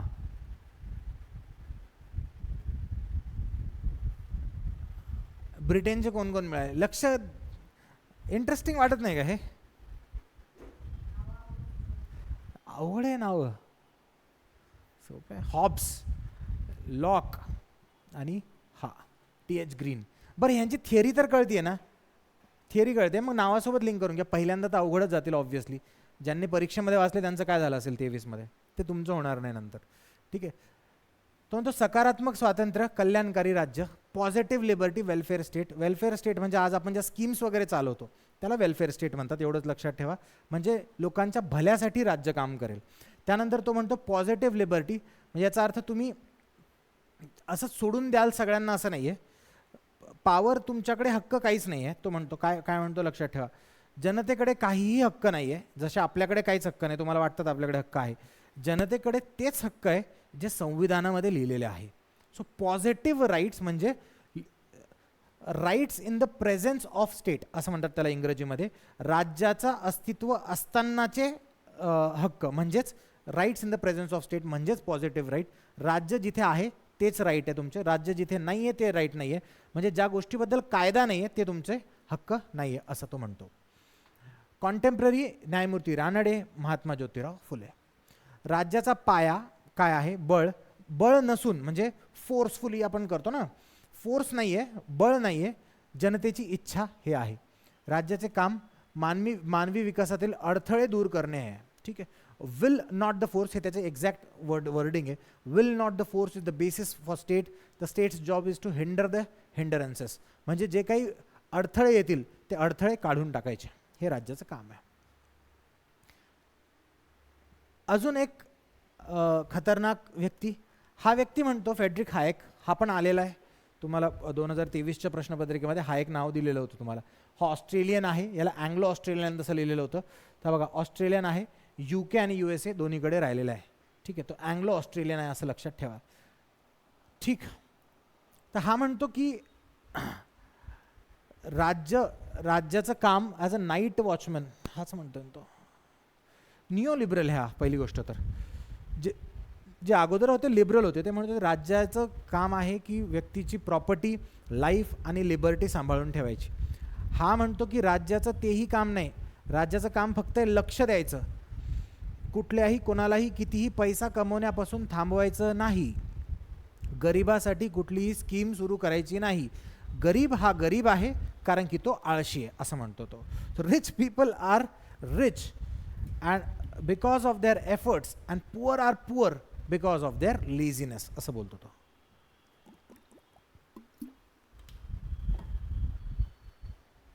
थिअरीज आहे, मजा यायला पाहिजे कधी, म्हणजे खूप मजा यायला पाहिजे की ह्या सगळ्या गोष्टी आहेत, आपण त्याच्या अंतर्गत जगतो, माहिती नसतं आपल्याला. ठीक आहे. नव उदारमतवादी म्हणजे निओ लिबरलिझम, आर्थिक नियोजनावर टीका. म्हणजे तो म्हणतो की तुम्ही आर्थिक नियोजन वगैरे काहीच करू नका, अर्थशास्त्र जसं चालेल तसं चालेल. आर्थिक नियोजन एकही जर तुम्ही केलं, टॅक्स पण लावू नका म्हणतो हा. टॅक्स म्हणजे तुम्ही फोर्स लेबर आहे, तुम्ही मुद्दाम बळजबरी त्यांच्याकडनं पैसा घेतात, मेहनती लोकांकडनं असं म्हणतो तो. ठीक आहे. सो निओ लिबरल आहे. क्रिटिक ऑफ प्लॅनिंग, प्लॅनिंग करू नका. आपलं जे प्लॅनिंग कमिशन आहे, काय म्हणतो आपण त्याला, पंचवार्षिक योजनेवालं, तर ते सुद्धा नसायला पाहिजे असं म्हणतो. त्याचं पुस्तक आहे रोड टू सर्व्हडम, येणार नाही तुम्हाला परीक्षेत, फक्त त्याचे विचार येईल. आणि ह्याच्यातले तुम्हाला विचार पण असे येणार आहे की लिबरल कोण आहे, निओ लिबरल कोण आहे, असा प्रश्न येणार म्हणजे येणार 100% तुम्हाला. एक तर आत्ता किंवा पुढच्या वर्षी, या 2 वर्षांमध्ये याच्यावर प्रश्न येणार. महात्मा गांधी, पंडित नेहरू, बाबासाहेब आंबेडकर हे यांचे कंटेम्पररी आहे. हायेक यांनी नेहरूसारख्या समाजवादी अर्थव्यवस्थेला कडकडून विरोध केला. म्हणजे नेहरूने जे प्लॅनिंग कमिशन सुरू केलं होतं त्याच्यावरती त्यांचं काही घेणं देणं नसताना पण त्यांची टीका होती. राज्याने फक्त कायद्याचे राज्य आणि मुक्त बाजारपेठ टिकवावी. बस एवढेच दोन काम. कायद्याचे राज्य म्हणजे जो कायदा आहे त्याप्रमाणे सगळ्या गोष्टी चालतील आणि मुक्त पाहिजे सगळं काही. जो अर्थव्यवस्था आहे ती फ्री पाहिजे म्हणतो तो.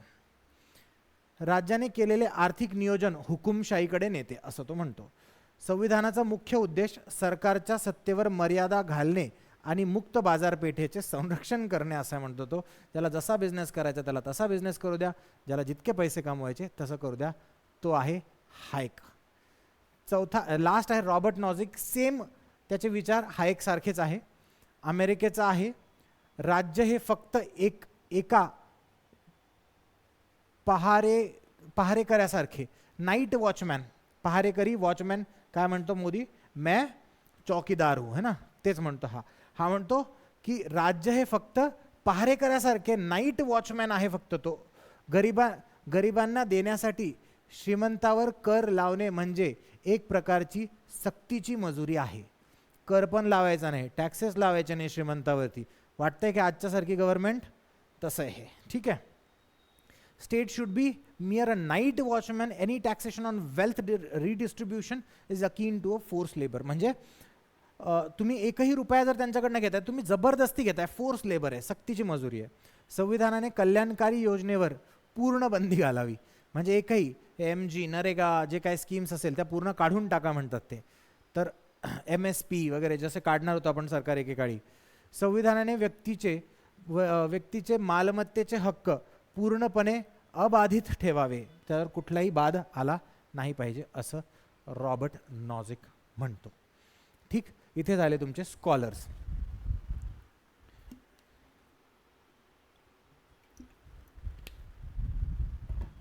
पूर्ण शिकवताना तू पेनही हातात घेतला नाही तुम्ही कोणी, मग कसं लक्षात राहील? कमीत कमी प्रश्न विचारल्यावर असं पाहून लक्षात येतं ना. चीटिंग करून तरी उत्तर देता येतं.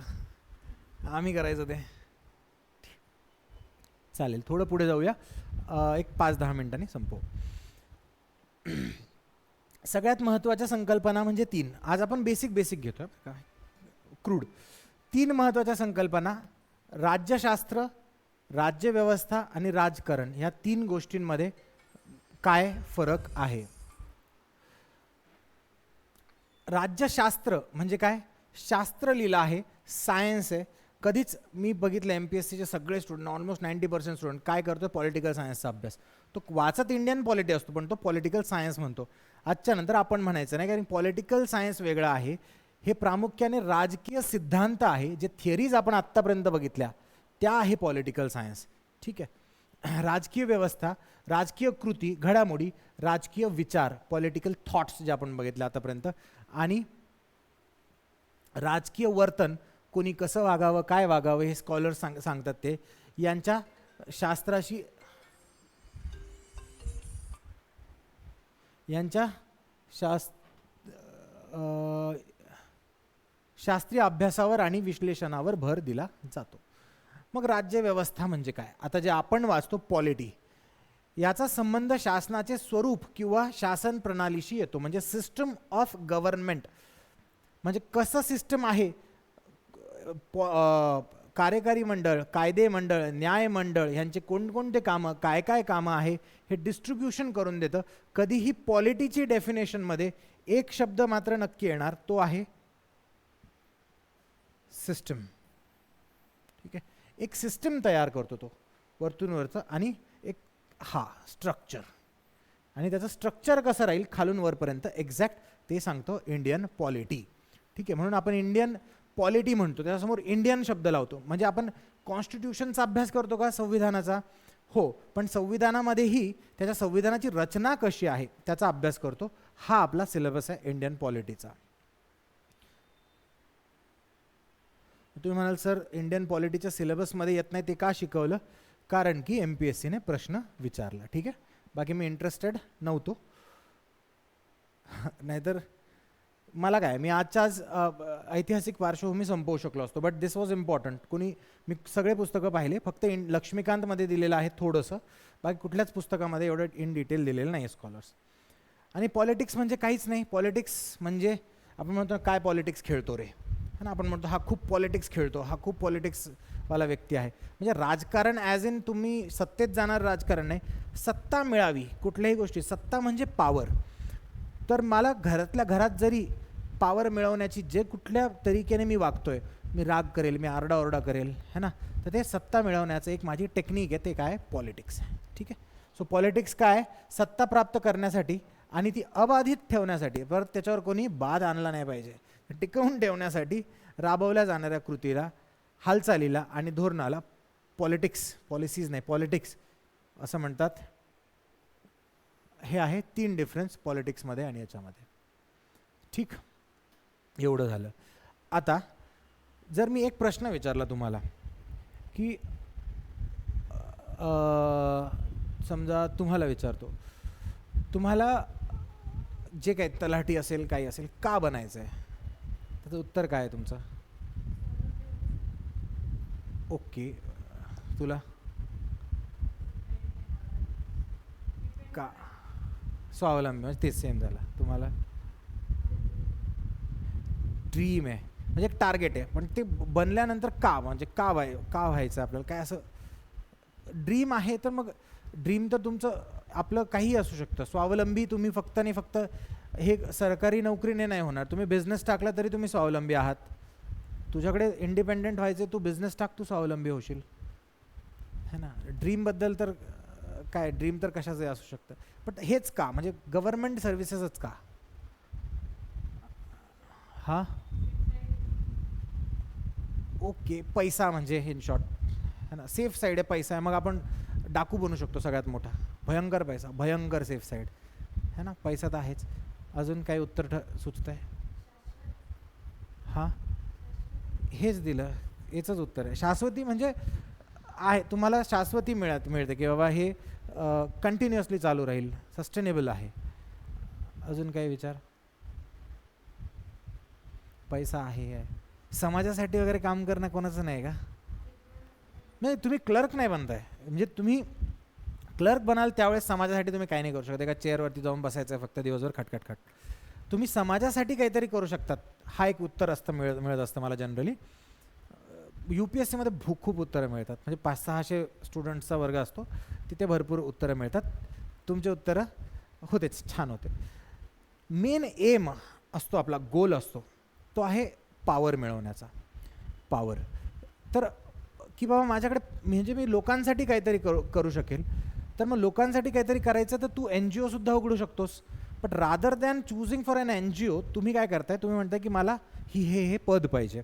हे पद पाहिजे आहे, तर ते पद घेऊन तुम्हाला का करायचं आहे, हा मेन क्वेश्चन असतो. त्याचं उत्तर आहे पॉवर. ठीक आहे. सो पॉवर पण कोणती, तर पॉवर तर तुम्ही जर पॉलिटिक्समध्ये गेलात, तुम्ही इकडे तिकडे गेलात, ती पण पॉवर आहे, है ना. सो इथे जी पॉवर आहे तुम्हाला, हे बनल्यानंतर जी, कुठे इंटरव्ह्यू तर नाही आहे तुम्हाला, बट स्टील राज्यसेवा असो, UPSC असो, 100पैकी 50 विद्यार्थ्यांना हा प्रश्न असतो की हा हेच का. तर ही पॉवर जी राहील तुमची, ती that power will be authorized power. म्हणजे या पॉवरला अथॉरिटी आहे. अथॉरिटी आहे तर कुणाची अथॉरिटी आहे, तर किंवा लेजिटिमसी, म्हणजे सगळ्या लोकांनी तुम्ही मान्य केलेली पॉवर आहे, ही ती पॉवर आहे. आणि याची लेजिटिमसी आणि अथॉरिटी कुठून येते, तर ती येते कायद्यातून. हे कळतं आहे का? म्हणजे तुम्ही जे पद घेणार आहे, त्या पदावरची जी पॉवर आहे, तिथे येणारा व्यक्ती ती पॉवर मान्य करतो, तुम्हाला तिथून तो सर म्हणतो, साहेब म्हणतो, तुमच्याकडे काम घेऊन येतो. तर तुम्हाला ती पॉवर दिलेली कुणी आहे, त्या अथॉरिटी लेजिटिमेट आहे, त्या व्यक्तीने मान्य केली, त्या मान्य पण केली. का केली, त्याचा बेसिस आहे कायदा. ठीक आहे. सो एवढी मोठी चेन आहे. सो सगळ्यात मोठा कायदा म्हणजेच तो आहे संविधान. संविधानापेक्षा मोठा कायदा भारतामध्ये कुठलाच नाही. सो एवढंच सांगायचं होतं. हीच कॉन्सेप्ट होती की शासनाकडे किंवा कुठल्याही व्यक्तीकडे एक पॉवर कुठल्याही व्यक्तीकडे असू शकते, बट शासनाकडे काय आहे, ती आहे पॉवर, म्हणजेच सत्ता. पॉवर म्हणजेच सत्ता. सत्ता पण कोणती, सत्ता कुणाकडेही असू शकते, पण ती सत्ता आहे वैध सत्ता.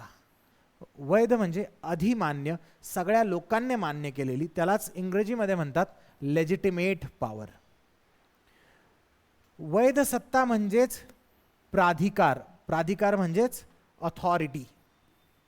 वैध सत्ता म्हणजेच प्राधिकार. आणि जिथे कुठे अथॉरिटी आहे त्या अथॉरिटीचा काही ना काही स्रोत असला पाहिजे. मुलगा जर दूध आणायला गेला दुकानावरती आणि तो दुकानावरती सांगतोय की मला उधार द्या, तर त्याला त्याची अथॉरिटी कोण आहे, वडील, त्याच्या बेसिसवरतीच त्याला दूध देण्यात येईल. अदरवाईज दूध बॅग त्याला असंच घरी यावं लागेल. ठीक आहे. सो पॉवर लेजिटिमेट पाहिजे, बट कशी पाहिजे, ऑथॉराइज्ड पाहिजे. आणि ऑथॉरिटी कुठून येते, तर ती ऑथॉरिटी कायद्यामधून येते. कायदा. ठीक आहे. वैध कायदा म्हणजे जनतेने निर्माण केलेला कायदा. तसा कुठलाही कायदा नाही असं एक NGO किंवा 10-50 लोक येऊन बसले ना आजपासून आमच्या सोसायटीचा हा कायदा आहे की इथून ट्रक जाणार नाही. सोसायटीजमध्ये कोणी राहतं का, नाही ना. सोसायटीचे नियम असतात की ट्रक जाणार नाही, इथून मोठी कार जाणार नाही वगैरे वगैरे. तर कायदा पण कोणता, जनतेने निर्माण केलेला कायदा. तर जनतेने निर्माण केलेला सर्वात मोठा कायदा म्हणजेच राज्यघटना. राज्यघटना हा सर्वोच्च कायदा आहे, सर्वोच्च अथॉरिटी आहे, सर्वोच्च प्राधिकार आहे. ठीक आहे. आणि सगळ्यात वैध आणि तुमच्या सगळ्या पॉवर्सचा स्रोत म्हणजेच राज्यघटना ही आहे. ठीक आहे. मग कुठलेही राज्य आपण बघतो, कुठलेही राज्य, तर त्या कुठलेही राज्य बनण्यासाठी कुठल्याही राज्याचा एक आधार असतो, है ना, की बा हे राज्य आहे याचा काहीतरी आधार आहे. तो कुठल्याही राज्याचा एक आधार आहे, तो आहे होमोजिनिटी. म्हणजेच काय, एकजिन्सीपणा. एकजिन्सीपणा. आपण कोणालाही राज्य असं म्हणतो म्हणजेच ही डेफिनेशन नेशन पासून आलेली ॲक्च्युली. म्हणजेच समान भाषा. हे माहिती आहे का नेशनची डेफिनेशन? राष्ट्र म्हणजे काय माहिती आहे कोणाला? नाही. हा,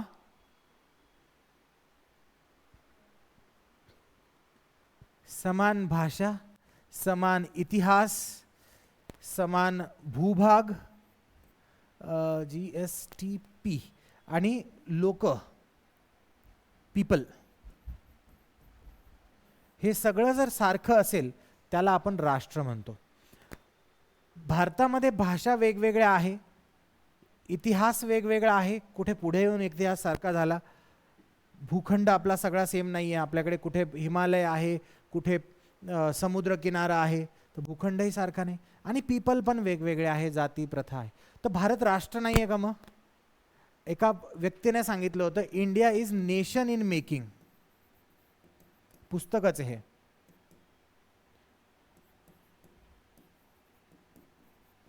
अजून नेशन नाही आहे म्हणे इंडिया, नेशन बनतोय. तर असं काय आहे का? राष्ट्र आहे की नाही आहे भारत? मग राष्ट्राच्या डेफिनेशनमध्ये काहीच नाही आहे आपल्याकडे, तरीही आपण आपल्याला राष्ट्र म्हणतो. म्हणजेच एकजिन्सीपणा. ह्या सगळे 5 पॉईंट्स दिले होते, तो एकजिन्सीपणा आपल्यात नाही आहे, तरी आपण भारताला का राष्ट्र म्हणतो किंवा स्टेट का म्हणतो? तर त्याचं एक कारण आहे, होमोजिनिटी. सगळ्याला एकत्र करणारी गोष्ट काय आहे? तर पाकिस्तानची काय? मग बेसिस फॉर पाकिस्तान, याला राज्य म्हणावं ह्याच्यासाठी काय बेसिस आहे पाकिस्तानचं? धर्म. त्यांचा सगळे मुस्लिम आहे. ठीक आहे, मुस्लिम. बांगलादेशचं काय मग?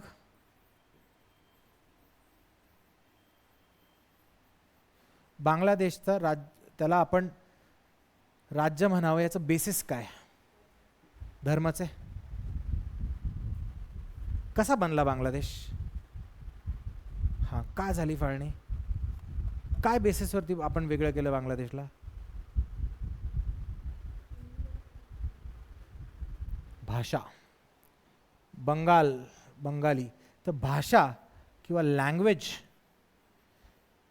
आमार सोनार बांगला, भाषा हे त्यांचं बेसिस आहे.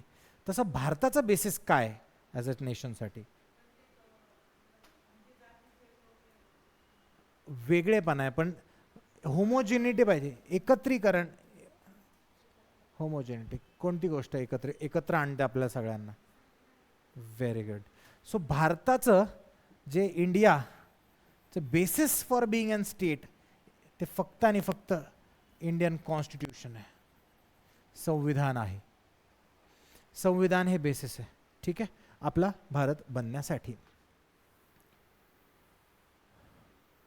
अजून पुढे याच्यात काय आहे का बघतो, अदरवाईज जाऊ देतो तुम्हाला.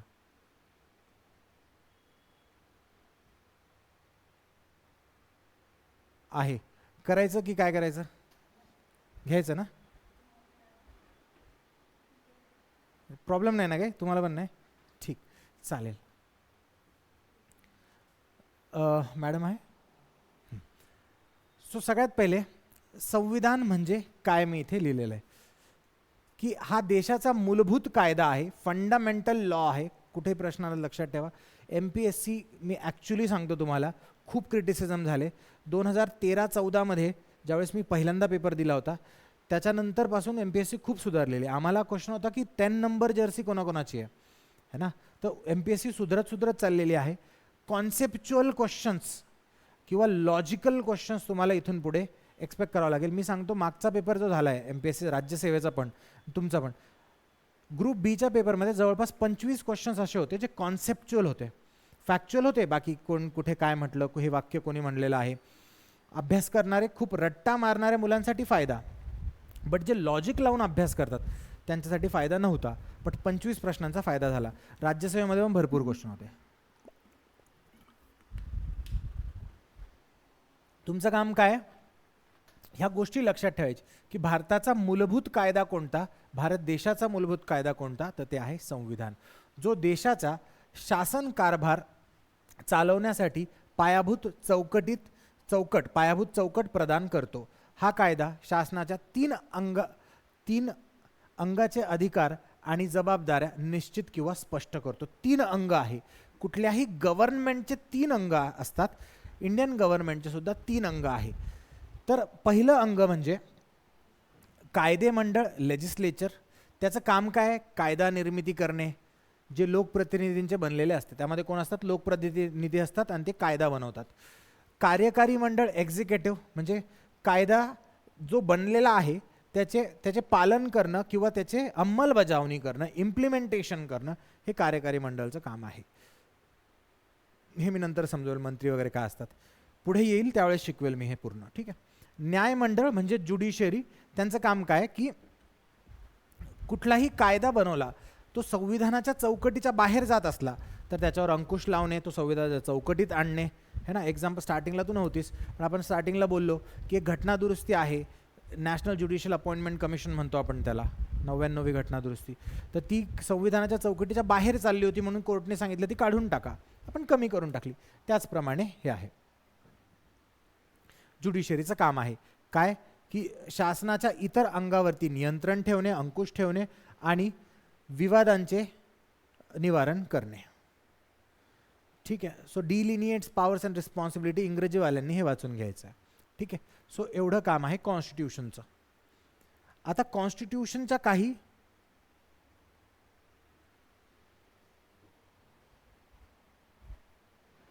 एक कॉन्सेप्ट आहे, तुम्हाला सांगतो, छान आहे, मजा येईल याच्यात, अजून मजा येईल.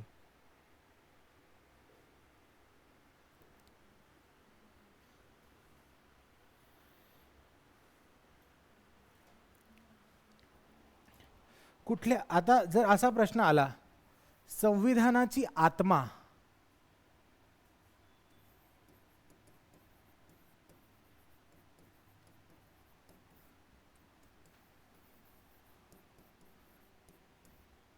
सोल ऑफ कॉन्स्टिट्यूशन,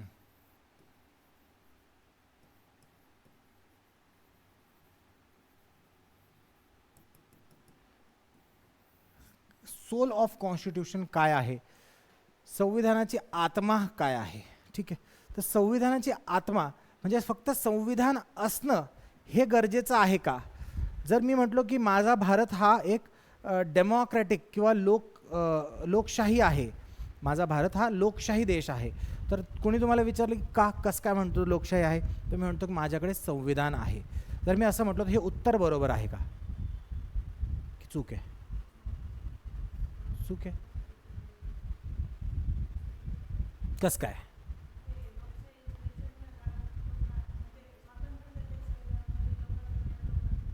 ओके, संविधानामध्ये लिहिलेलं आहे, हां काय वाटतं तुम्हाला? तुम्हाला काय कसं काय सांगितलं उत्तर ते होतं?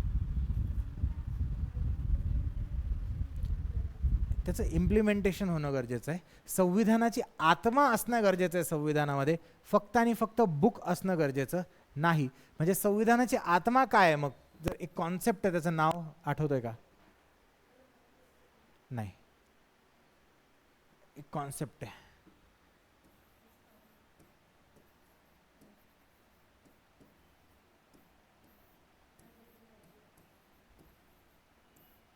व्यक्तीचे राज्य आहे का कुठल्या? नाही. कायद्याचे राज्य म्हणजेच संविधानाची आत्मा. यालाच एक दुसरं नाव आहे. आता याला 3-4 नाव आहेत बघा. एक आहे कायद्याचे राज्य, ठीक आहे, त्यालाच इंग्रजीमध्ये म्हणतात रूल ऑफ लॉ, कायद्याचे राज्य, ठीक आहे. ही मी म्हणतो की rule of law is the soul of constitution. आता सध्या तुम्ही एवढंच लक्षात ठेवा फक्त की रूल ऑफ लॉ जर जिथे कुठे रूल ऑफ लॉ असेल तिथेच कॉन्स्टिट्यूशन राहील. आता मी तुम्हाला म्हणतो, एक प्रश्न देतो.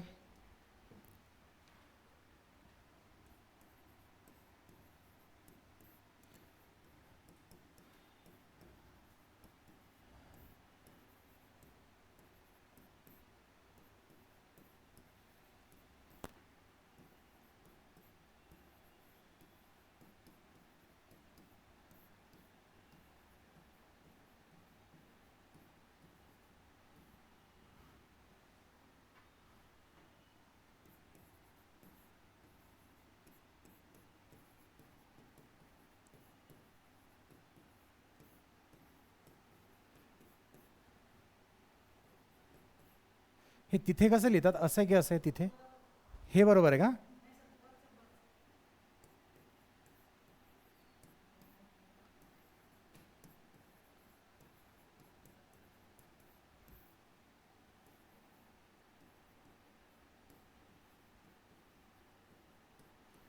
हा प्रश्न आहे माझा.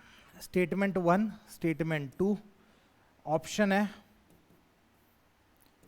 फक्त 1 बरोबर, दुसरा आहे फक्त 2 बरोबर, तिसरा आहे 1 व 2 बरोबर, चौथा आहे नीदर, दोन्ही नाही. काय उत्तर याचं? 1 आणि 2 दोन्ही बरोबर आहे. काय की जिथे संविधान नाही तिथेही लोकशाही असू शकते.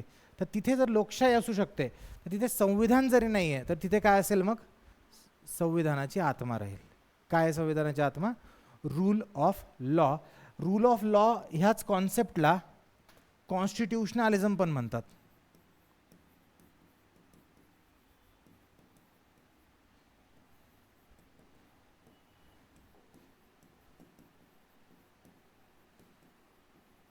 याला 4-5 नावं आहेत. संविधानवाद एक मोस्ट कॉमन नाव आहे. ऐकलं का संविधानवाद? कॉन्स्टिट्यूशनलिझम म्हणजे कॉन्स्टिट्यूशननुसार वागणारं. रूल ऑफ लॉ म्हणजेच त्या लॉनुसार वागणारं जो आहे कॉन्स्टिट्यूशन. दोन्हीही कॉन्सेप्टचं नाव वेगवेगळं आहे, बट त्यांचं काम एकच आहे, संविधानाची आत्मा, that is rule of law किंवा कॉन्स्टिट्यूशनलिझम असणं. तर ह्याचं एक्झाम्पल आहे का एखादं राज्य तुमच्याकडे, एखादं कंट्री तुमच्याकडे असं असणारं? इंडिया, जिथे संविधान नाही. आपल्याकडे संविधान नाही आहे का? आहे का? ह्याचं एक्झाम्पल. तिथे लोकशाही असू शकते. Very good. सो इंग्लंड, किंवा आपण इंग्लंडपेक्षा ब्रिटेन म्हणू त्याला. ब्रिटेनमध्ये संविधान नाही तरीही तिथे लोकशाही आहे. कारण की तिथे काय? Culture of democracy.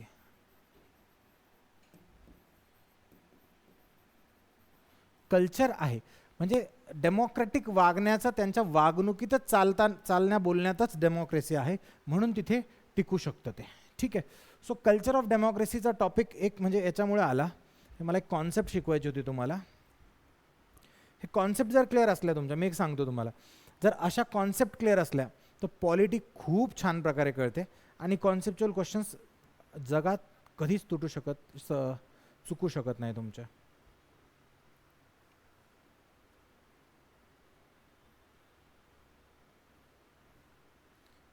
आणि जे देश लोकशाही नाहीत, ज्या देशांमध्ये लोकशाही नाही तिथे संविधान असू शकते, बरोबर आहे का?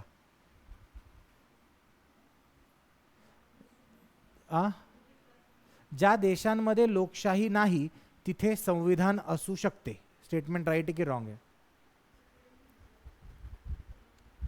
रॉंग आहे की राईट आहे? बस असं काही नाही. नाही, रॉंग आहे. एक्झाम्पल?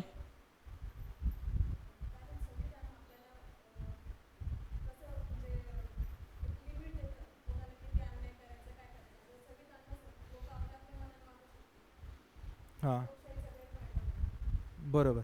माझा प्रश्न काय होता, ज्या देशांमध्ये लोकशाही नाही तिथे संविधान असू शकते.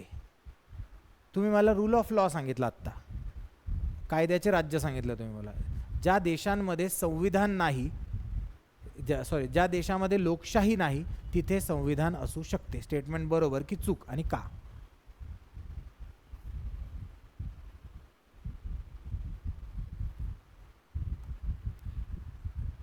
बरोबर आहे ना स्टेटमेंट? मी म्हणतोय तुम्हाला की संविधान जरी असेल तिथे तरी लोकशाही नाही आहे असं होऊ शकतं. तर होऊ शकतं. फॉर एक्झाम्पल पाकिस्तान, तिथं संविधान आहे पण लोकशाही आहे का? नाही. चायना संविधान आहे, लोकशाही नाही. रशिया संविधान आहे पण लोकशाही नाही. ठीक आहे. जर मी तुम्हाला म्हटलो की ठीक आहे, हे विचारलं,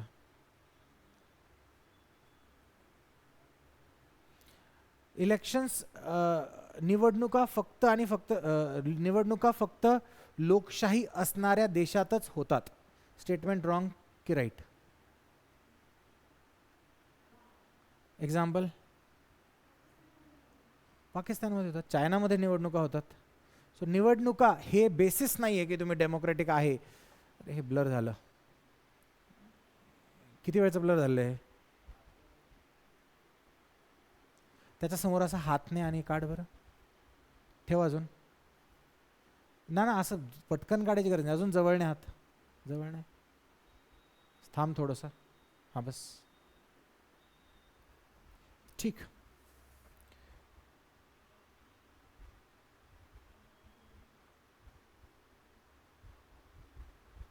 ठीक आहे. सो आता आपण बघू टाईप्स ऑफ कॉन्स्टिट्यूशन. संविधान आता इथपर्यंत बघितलं आपण, आहे ना? अजून 10-15 मिनटं आहे का? आहे ना? हां. टाईप्स ऑफ कॉन्स्टिट्यूशन, संविधानाचे प्रकार. संविधान दोन प्रकारचे असतात. एक असतं लिखित,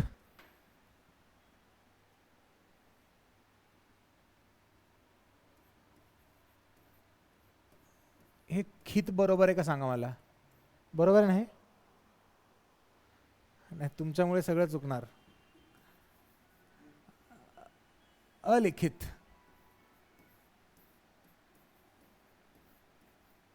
ठीक आहे. इंग्लिशमध्ये बरोबर वाले लिहून टाकतो जरी चुकीचं असू शकतं. तर रिटन, अनरिटन,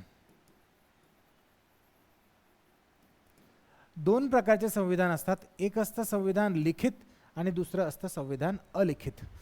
अलिखित संविधान, जर मी असं म्हटलं की अलिखित संविधान, ज्या देशांमध्ये अलिखित संविधान असते त्या देशांमध्ये संविधान नसते. स्टेटमेंट बरोबर आहे का?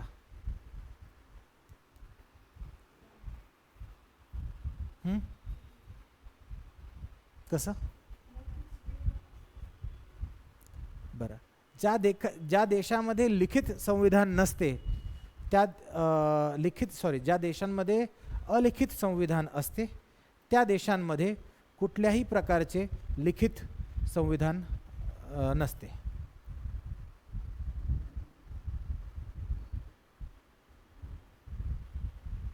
मग कसं उत्तर म्हणजे कसं? आता हे इथे ऑनलाईन नाही की असते नसते, उत्तर द्यावं लागेल.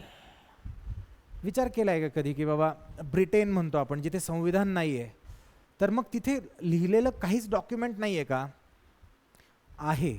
म्हणजे जिथे अलिखित संविधान आहे तिथे लिखित डॉक्युमेंट असतात, पण ते संविधान, त्याला आपण संविधान म्हणत नाही. पण कुठल्या देशाला संविधान आहे मग त्यांचं पण लिहिलेलं आहे, आपलं पण लिहिलेलं आहे, मग आपल्या याला लिखित आणि त्यांच्या याला अलिखित का म्हणतात?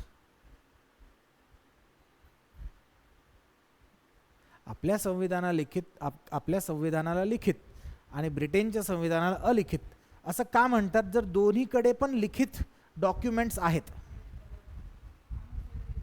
मस्त विचार करा, नाही चुकलं, करा अजून विचार, डीप थिंकिंग करा, चर्चा करा हवं तर. काय वाटतं की ब्रिटनमध्ये पण अलिखित आहे, इंडियामध्ये लिखित आहे, हे तर बरोबर आहे तुमचं.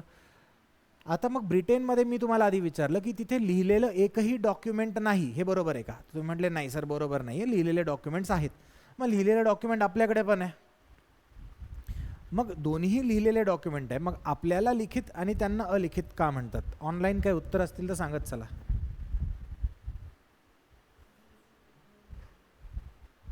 विचार करा, विचार करून चर्चा करा हवं तर.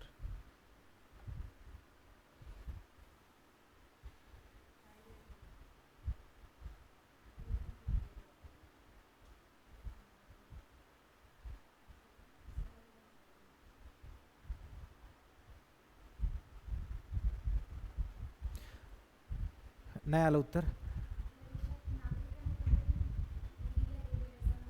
त्यांच्या पण देशात आपल्या देशात नागरिकांनी स्वतः लिहिलं का? नाही, निवडून दिले काही लोक त्यांनी लिहिलं. मग त्यांच्या इथेही जे लिखित डॉक्युमेंट बनले त्यांच्या पार्लिमेंटमध्ये निवडून दिलेले लोक आहेत त्यांनी लिहिलेलं आहे. ते उत्तरापर्यंत पोहोचलात तुम्ही जवळपास. संविधान सभा हे उत्तर त्याचं. कुठल्याही देशाची संविधान हे लिखित आहे किंवा अलिखित आहे, जर रेकॉर्डेड मिळेल तुम्हाला तर ऐकून घ्या बरं का, यूट्यूबवर राहणार हे लिहून ठेवत चला सगळं. कुठल्याही देशाचे संविधान लिखित आहे किंवा अलिखित आहे हे कळण्यासाठी त्या देशात संविधान सभा निर्माण झालेली आहे की नाही हे बघितलं जातं. जर मी असं स्टेटमेंट दिलं, बरं लिहून घ्या,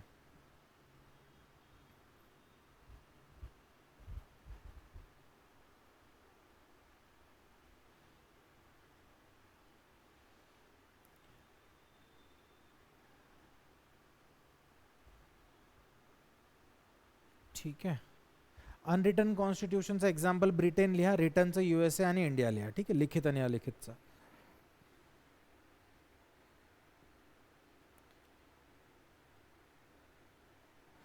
आता खाली अपवाद लिहा, अपवाद, एक्सेप्शन.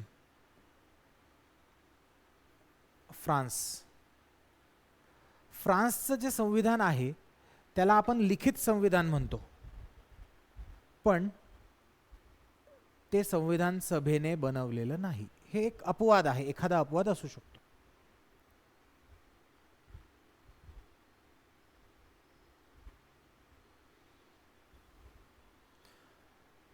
मग हे छोट्या छोट्या गोष्टी सांगणार नाही मी की भारताचं संविधान जे सगळ्यात मोठं संविधान आहे वगैरे वगैरे. फक्त एवढं लिहून ठेवा, हा पार्ट येऊ शकतो परीक्षेला.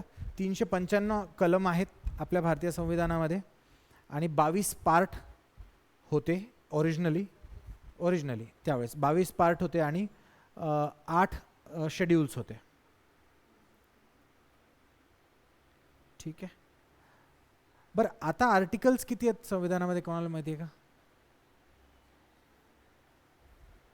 हां,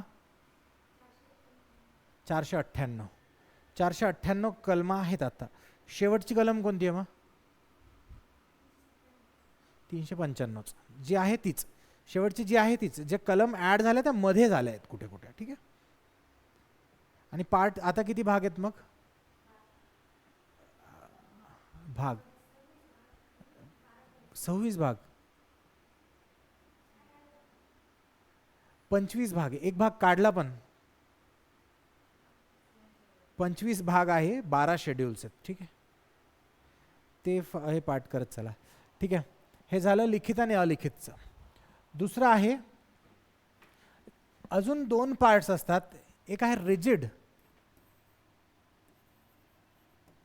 दुसरा आहे फ्लेक्झिबल, लवचिक. आणि याला काय म्हणतात? कठीण.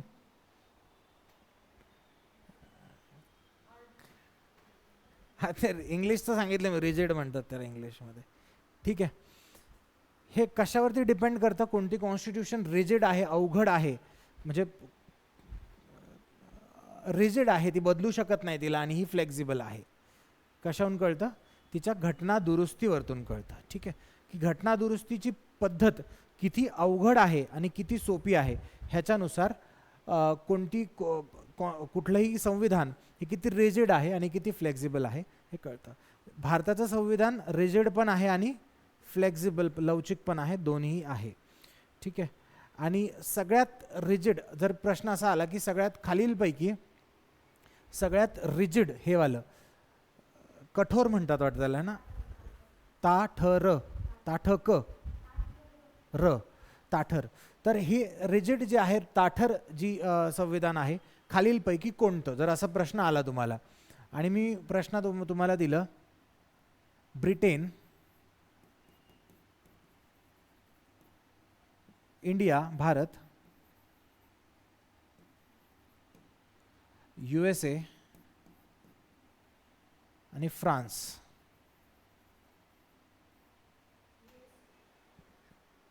USA सगळ्यात, लक्षात ठेवत चला बरं का ह्या गोष्टी, सगळ्यात ताठर आहे, रिजिड आहे, कारण की US संविधान कधी बनलं? 1787 मध्ये USAचं संविधान बनलेलं आहे, आणि आत्तापर्यंत किती घटना दुरुस्त झाल्या तिथे? फक्त 27. ठीक आहे, किती झाल्यात लक्षात ठेवत चला रे बाबा. USA खूप न्यूजमध्ये, अचानक USA सांगण्यामागचं कारण काही हे नाही आहे की ते न्यूजमध्ये म्हणून मी आणलं ते लिहून. फक्त 27 घटना दुरुस्ती झालेल्या आहे. भारतात किती घटना दुरुस्त झाल्या? लेटेस्ट वाली कोणती होती? लेटेस्ट वाली कोणती होती? अरे परीक्षा काढणारे व्यक्ती आहे तुम्ही.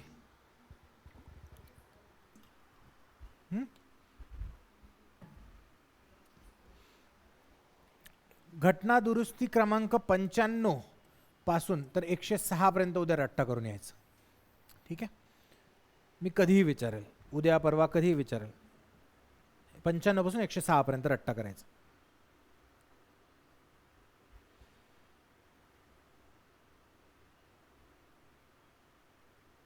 तुम्हाला काय वाटतं, कॉन्स्टिट्यूशन, कुठलंही संविधान रिजिड असायला पाहिजे की फ्लेक्झिबल असायला पाहिजे?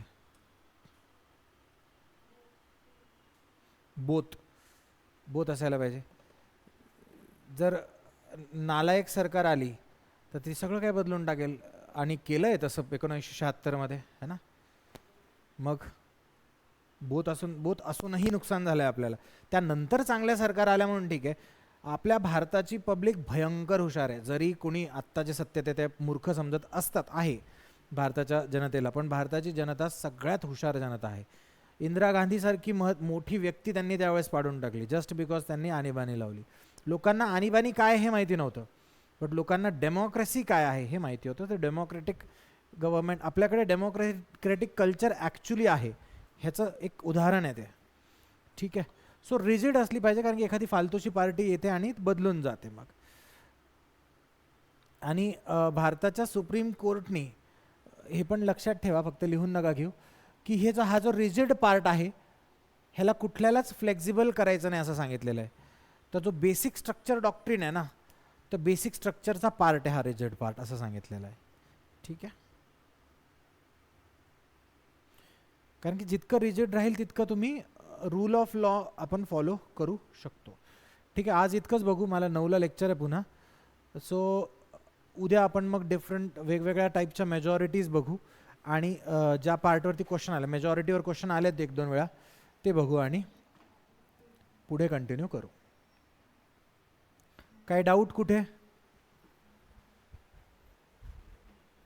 पॉलिटीला ॲक्च्युली कॉन्सेप्ट्सनी जो अभ्यास करेल ना, तो कधीच विसरणार नाही.